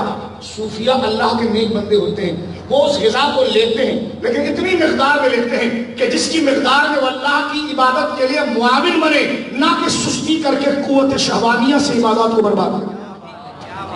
یہ غامدی کی ساری تقریر کے 2 جملوں میں نے جواب دے دیا. اب بات کو ہم ختم کر رہے ہیں یہاں پر میرے دوستوں کہ یہ آخری مرحلہ ہمارا چنگیز خان کا میں نے آپ کو بتا دیا. ہلاکو خان کا پوتا برکا خان جب مسلمان ہوا، اور اس کو مسلمان کرنے والے چشتی بزرگ تھے، کیونکہ شیخ نجم الدین کبرا غوث پاک سے بھی نسبت رکھتے ہیں اور غریب نواز سے بھی نسبت رکھتے ہیں. تو جو ہے کبھی ان کا عرس آیا تو ہم اس پر تفصیلی بات کریں گے. اب میرے دوستو یہاں پر ذرا توجہ فرمائیے کہ حضرت محمود غزنوی رحمت اللہ علیہ 421 ہجری میں آپ انتقال کر گئے. اور کر رہے ہیں میرے بھائیو کتنے؟ 421 ہجری. شیخ شہاب الدین اب یہ ساری تقریر کا خلاصہ یہاں پر آیا ہے، اور اب آپ یہاں پر بڑی توجہ کے ساتھ اس فقیر کی چند گزارشات سنیں. یعنی ہم نے پاکستان سے سفر کر لیا ہے اور ہم جے پور سے ہوتے ہوئے راجستھان میں آ چکے ہیں، اب سامنے اجمیر آنے والا ہے. کیا بات ہے. کیونکہ ایئرپورٹ جے پور کا استعمال ہوتا ہے، جے پور ایئرپورٹ سے اتر گئی راجستھانی، اور یہاں سے جب آپ آگے نکلتے ہیں تو اجمیر معلیٰ 3 یا 4 گھنٹے میں آپ پہنچتے ہیں. تو ہمارا سفر بالکل اب راجستھان میں ہم داخل ہو چکے ہیں. ایک طرف ناگور ہے جہاں میرے خواجہ حمید الدین ناگوری رحمۃ اللہ، ایک طرف ٹونک ہے جہاں جن کی نسبت ٹونکی لکھا جاتا ہے. اجلہ اولیاء اس راجستھان کے علاقے کے اندر آئے، ٹونک کا علاقہ، اور میرے دوستوں بزرگوں ناگور کا علاقہ، اور یہ سیدھی سڑک اجمیر معلیٰ کی طرف جاتی ہے. بھارت کے مسلمان دیکھ رہے ہوں گے تو ضرور میری بات سے اتفاق کریں گے کہ میں غلط نشانی بیان کر رہا ہوں. اجمیر معلیٰ قریب ہے میرے دوستوں. 421 ہجری 421 محمود غزنوی رحمۃ اللہ تعالیٰ مل کے کہہ رہا ہوں. یہ لٹیرے نہیں تھے، حضوری بزرگ تھے. درود لکی کا نام سنا ہے آپ نے؟ یہ سرکار دو عالم نے جاگتے ہوئے حضرت محمود غزنوی کو پڑھایا. یہ لٹیرے لوگ ہیں، یہ اولیاء تھے، اولیاء. محمود غزنوی رحمت اللہ علیہ کے والد کو سبکتگین کہہ دیا جاتا ہے. سبکتگین یہ ذرا عقیدے میں کچھ گڑبڑ تھے. انہوں نے مشہد میں مولا علی رضا کی قبر پر حملہ کر دیا. وہاں پر تو مولا علی رضا کی قبر کو توڑ دیا مشہد میں، اور قریب کے سارے مکانات کو جلا دیے. مولا مرتضیٰ خواب میں آئے محمود غزنوی کے. سرکار مولا مرتضیٰ نے کہا محمود ہمارے بچوں کا یہ حال کرو گے تم، اور تم ہمارے بچوں کے ساتھ یہ سلسلہ کرو گے. اس وقت تاریخ کی جو بھی کتاب آپ اٹھا کر دیکھیں، محمود غزنوی رحمت اللہ علیہ نے سرکار مولا علی رضا بیٹے سرکار موسیٰ کاظم کے موسیٰ کاظم بیٹے ہیں سرکار امام جعفر صادق کے. امام جعفر صادق بیٹے ہیں میرے آقا حضرت سید السجاد امام جعفر صادق کے. وہ بیٹے ہیں سرکار سید محمد باقر کے. وہ بیٹے ہیں میرے آقا سید السجاد امام زین العابدین کے. اور وہ بیٹے ہیں سرکار مولا حسین کے. اور وہ بیٹے سرکار محمود غزنوی رحمۃ اللہ علیہ نے مولا علی رضا کا دربار بنایا. اور یہاں پر بڑی نفیس بات ہے، علامہ ابن تیمیہ نے محمود غزنوی پر اپنی کتاب فتاوی ابن تیمیہ میں بہت تفصیل سے لکھا. غور کر رہے ہیں. اور محمود غزنوی کو ولیوں اولیاء سلاطین میں شمار کیا. تو میں کہتا ہوں ابن تیمیہ صاحب پھر ان کا کام بھی تو دیکھے نا، وہ مزار گرانے والے گرنے کے بعد گنبد بنانے والے. علامہ شیخ شہاب الدین، علامہ شمس الدین ذہبی سیر اعلام النبلاء، انہوں نے محمود غزنوی رحمۃ اللہ علیہ کا ذکر کئی صفحوں پر کیا. شہاب الدین غوری کا ذکر کئی صفحوں پر کیا. یہ چھوٹے لوگ نہیں ہیں کہ جو افغانستان میں رہے یا بھارت میں رہے یہاں آئے، ان کا ذکر عرب کے ایوانوں میں ہے. اور میں آپ کو بتاؤں کہ مسلمانوں کا کیپٹل بغداد تھا جس وقت محمود غزنوی رحمۃ اللہ علیہ نے جوناگڑھ کے مقام پر سومنات کے کفار کو شکست دی، وہ جس میں سارے ہندو راجا اس کے ساتھ تھے. تاریخ فرشتہ اٹھا کر دیکھیں جس تاریخ کو، اس وقت بغداد معلیٰ کے جنوں کے خطبوں میں صحابہ اہل بیت کے بعد سلام محمود غزنوی کو ممبروں پر دیا جاتا تھا. ایک اور سنگا کریں تو میں آپ کو حوالے بتاؤں، اس لیے دل دکھتا ہے کہ ان کو آپ ایجنٹ کہیں گے، ان کو آپ لوٹیرا کہیں گے. 421 ہجری محمود غزنوی کا انتقال ہے رحمت اللہ علیہ. 602 ہجری شہاب الدین غوری کا مثال ہے. بولیے سبحان اللہ. ہندوستان میں سب سے پہلا بڑا حملہ کیا محمود غزنوی نے. وہ حملہ ظلم میں نہیں تھا، دفاع میں تھا. جس طرح آج بھارت کی سرحد تقاضا کر رہی ہے کہ کوئی محمود آئے اور ان جنونی ہندوؤں کو ناک میں نکیل ڈال کے زمین پر بٹھائے. آج پھر ایک سومنات قریب ہے، خدا پھر کسی محمود کا رخ اس طرف کرے.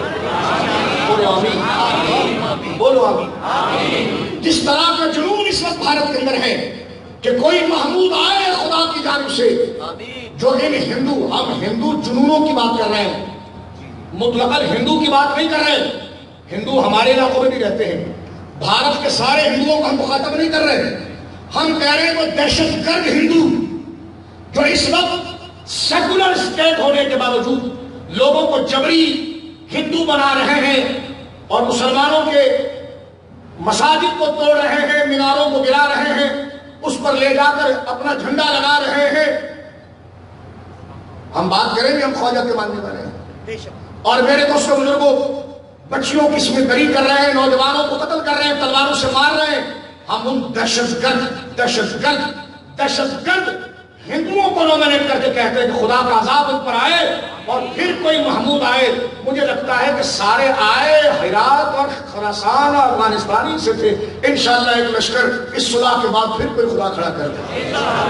بولو آمین، بولو آمین. دفاع کے لیے ہم کوئی سیاست نہیں کر رہے ہیں. تم بھی مسلمان ایک بدن کی طرح ہوتا ہے. ہم نیشنلسٹ نہیں ہیں، ہم وطن پرست نہیں ہیں. کچھ لوگ اس پاکستان میں سیاست کرتے ہیں نیشنلزم پر. ہم نیشنلسٹ نہیں ہیں، ہم مسلمان ہیں. اسلام کی وجہ سے پاکستان کو مانتے ہیں. مسلمان جہاں پر بھی ہوگا ہمارا بھائی. جو ہے ہم خدا پرست ہیں، وطن پرست نہیں. نظریاتی پاکستانی ہونے کی وجہ سے حیثیت سے کہہ رہا ہوں، ہم وطن پرست نہیں. ہم وطن کو خدا نہیں کہتے، اللہ کو خدا کہتے ہیں. اور پاکستان کی مٹی کو چومتے اس دین کی وجہ سے. جو ہے مسلمان بھارت کا ہو، بنگلہ دیش کا ہو، کشمیر کا ہو، سری لنکا کا ہو، مسلمان کی مثال نبی پاک نے فرمائی کہ ایک بدن کی طرح ہے. کہیں بھی اگر دکھ پہنچے گا، زخم آئے گا، تو بدن اس کے درد کو محسوس کرے گا. دعا کرو میرے بھائیوں، اللہ رب العالمین پھر کسی غوری کی توجہ اس طرف کرے، پھر کسی محمود کی کرے. میرے دوستوں، محمود غزنوی نے پہلا حملہ جب کیا سومنات پر، یعنی جب سومنات کو فتح کیا، اس وقت ان کے ساتھ تاریخ غور کریں. محمود غزنوی لٹیرا نہیں، ان کی کمان سنبھالنے والے خواجہ صاحب کے دادا پیر، چھٹے دادا پیر ابو محمد چشتی، 70 سال کے بوڑھے شخص محمود غزنوی کے ساتھ تھے، کہا محمود چل میرے ساتھ اور جا مسلمان اور نظریہ امن کی دفاع کر، مجھے جان دینے کی پڑی تو میں اس میدان جناگڑھ پر اپنی جان دے دوں گا۔ ابو محمد چشتی ان کے چھٹے سلسلے کے بعد پوتوں کے پوتے مرید ہیں غریب نواز ان کے، توجہ ہے۔ اب آپ دیکھیں بمباری کر کے علاقہ سے دشمنوں کو بنایا جاتا ہے، پھر ایک حکومت آتی ہے جو اس کو ڈیولپ کرتی ہے، بس ہمیں اختتام کی طرف توجہ کرنا ہی اصل یہیں تک پہنچنا تھا۔ یہ بڑی قیمتی بات ہے میرے بچوں بزرگوں، اور یہ خواجہ کی چھٹی میں ہی بیان کی جا سکتی ہے۔ اس کی اہمیت یہ ہے کہیں پر جب جنگ ہو جاتی ہے تو ڈیولپمنٹ کے لیے اس کا انفراسٹرکچر تیار کرنے کے لیے ریاست آتی ہے، تو محمود غزنوی نے اس علاقے کو فتح کیا اور اس کو ریاست کی شکل میرے آقا سرکار سلطان مجاہدین شہاب الدین غوری نے دی۔ بولو سبحان اللہ۔ میں ان کا نام بڑے اونچے انداز میں لے رہا ہوں، سلطان الاولیاء میرے آقا شہاب الدین غوری، بولو سبحان اللہ۔ پڑھیں یہ صرف بادشاہی نہیں تھے، یہ خونخوار لوگ نہیں تھے، یہ خدا ترس لوگ تھے۔ کبھی زندگی رہی تو میں آپ کے سامنے تاریخ کے حوالوں سے جو مستند تاریخ ہے، شہاب الدین غوری نے 602 میں مثال فرمایا۔ شہاب الدین غوری رحمت اللہ علیہ نے ترائن کے مقام پر، بس قریب آگے، ترائن کے مقام پر بار بار ہم نے ریپیٹ کیا اس کو، ترائن کے مقام پر راجپوت خاندان کا سب سے بڑا فرعون پرتھوی راج جو ہندوؤں کا بادشاہ تھا، ہوا کرے جبرن مذہب کو بدلی کرانے کے قائل نہیں۔ اور لوگ کہتے ہیں کہ ہندوستان میں اورنگزیب رحمت اللہ علیہ نے تلواروں کے زور پر کسی کو مسلمان کیا۔ میں نے کہا بچو، مسلمان زبان سے کلمہ نہیں، دل سے قبول کرنے کا نام ہوتا ہے۔ دل کو تلوار نہیں بھانپتی، دل کو اخلاق اور مزاج بھانپتا ہے۔ تم نے مذہب نکالا، یہ جھوٹ ہے، یہ جھوٹ ہے، یہ جھوٹ ہے۔ میرے خواجہ نے کہا یہ جھوٹ نہیں ہے تو میرے ساتھ بیٹھ کر کھانا کھائے۔ انسانیت کو عزت اسلام نے دی۔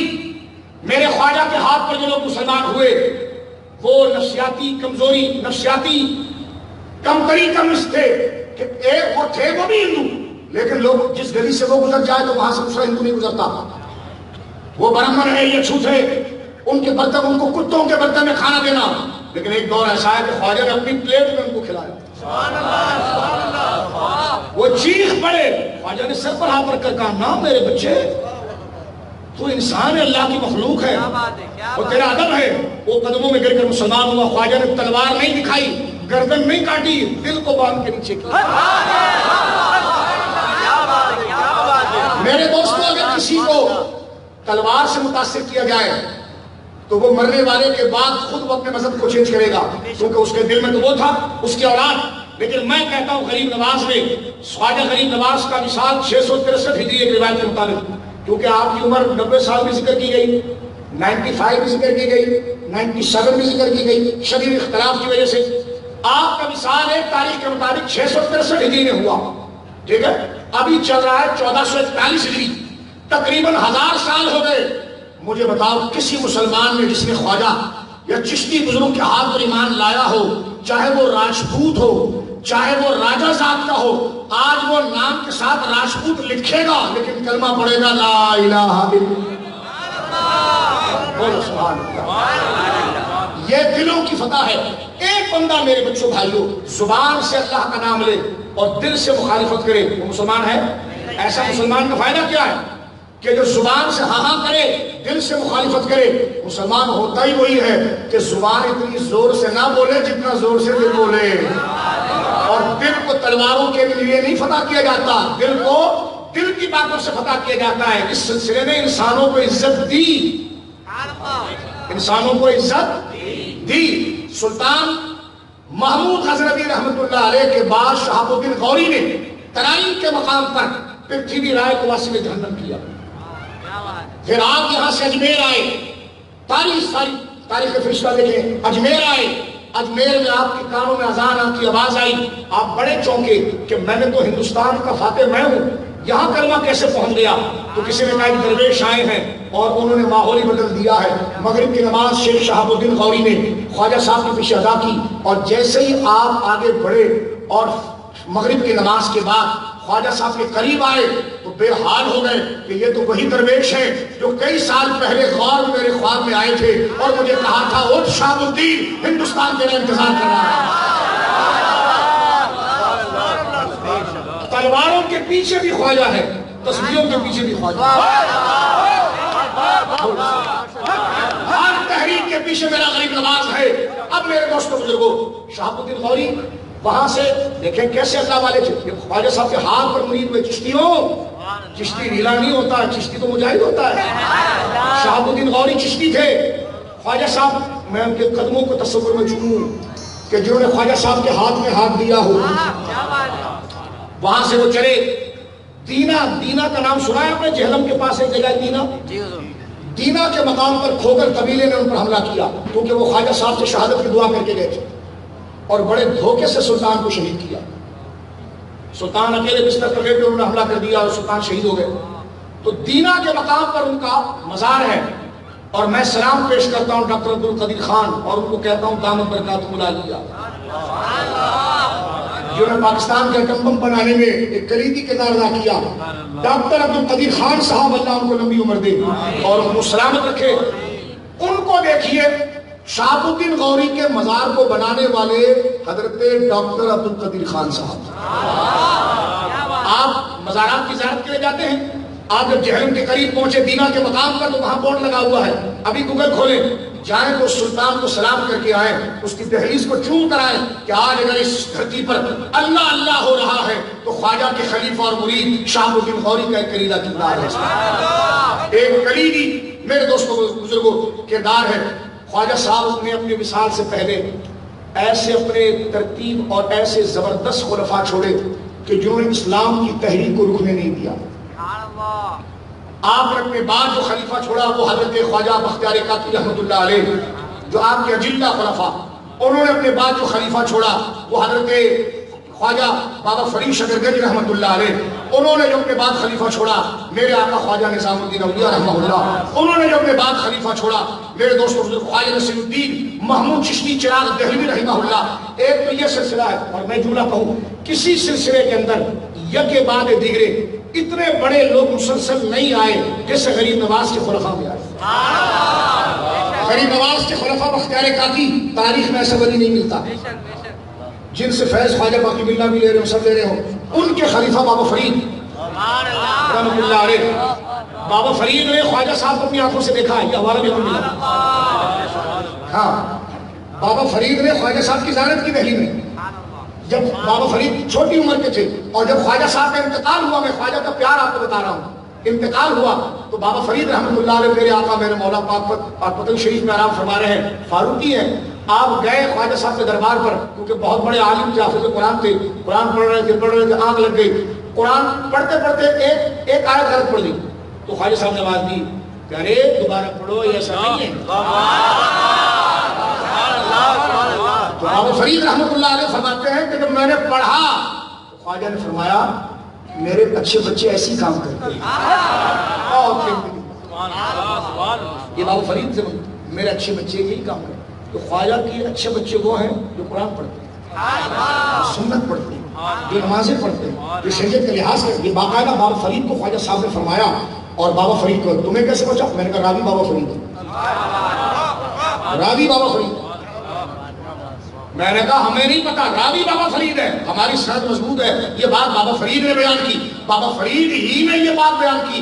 اور میرے دوستوں بزرگوں بلکہ یہ بات یہاں بھی ذکر کی گئی کہ حضرت بابا صاحب اپنے خود پاک پتن شریف میں جہاں مزار مقدسہ ہے، اس حجرے میں آپ تلاوت قرآن کر رہے تھے اور مراقبے کے اندر آپ کو زیارت خواجہ صاحب کی،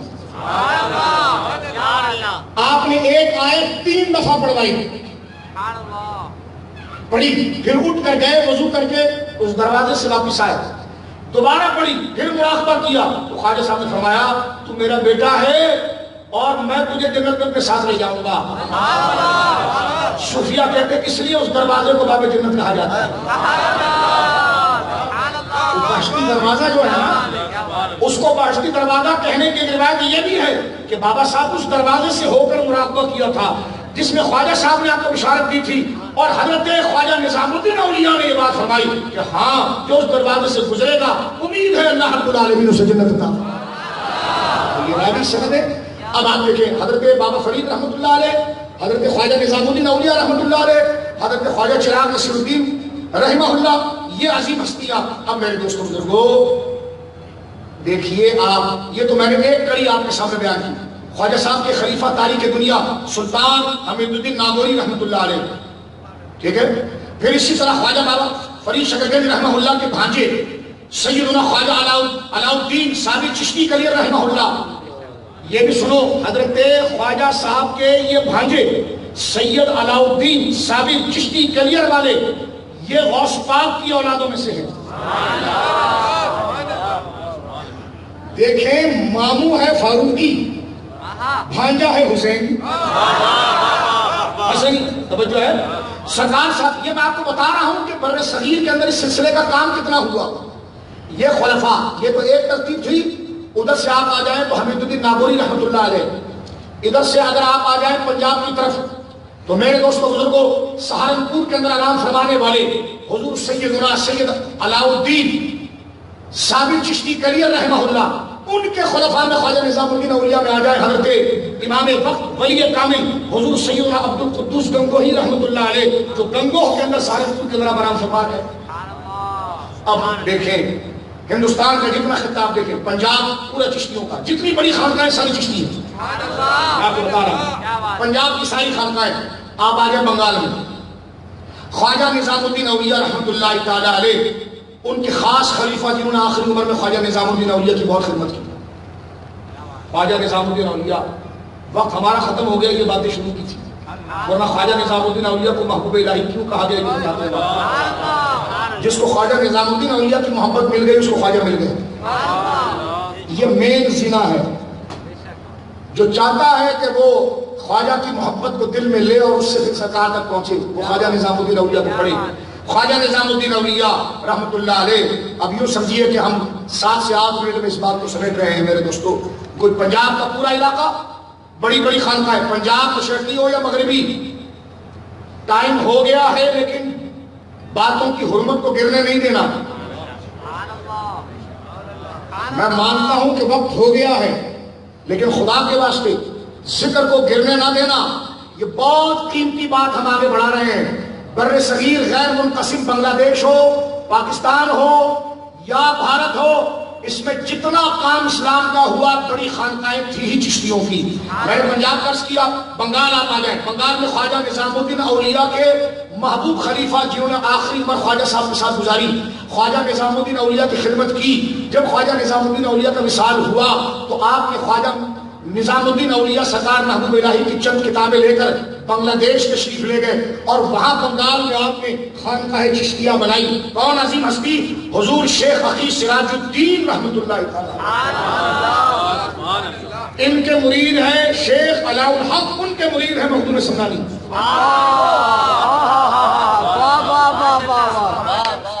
تو میں نہ کہتا تھا یہ سلسلہ کیسا ہے. اب آپ آئیں جس خطے میں، تو یہ بزرگ کا ذکر میں نے اس لیے تفصیلی کیا آپ کے سامنے کہ بنگال کے اندر چشتی سلسلے کی خانقاہ سب سے پہلے جس نے قائم کی وہ سرکار شیخ اخی سراج الدین حضرت مخدوم سمنا کے دادا پیر نے خواجہ نظام الدین اولیاء کے خلیفہ اجل. یہ تاریخیں یاد رکھو، یہ بات تمہارے سامنے ہونی چاہیے سلسلوں کی. ہم کتابوں سے لا لا کر آپ کو بتا رہے ہیں تاکہ اب یہ نہ بولنا کہ سلسلہ ہمیں نہیں پتا، شجرے ہمیں نہیں پتا، تاریخ نہیں پتا. حضرت نے سب سے پہلا مکتبہ بھی علمی مکتبہ، مدرسہ بنایا، اس کے ساتھ مکتبہ کھولا. مکتبے میں خواجہ نظام الدین اولیاء کی کتابیں لکھی، وہاں مدرسہ بنایا، قرآن پڑھایا، سنت پڑھائی، وہ کتابیں پڑھائی، وہ خانقاہ بنی.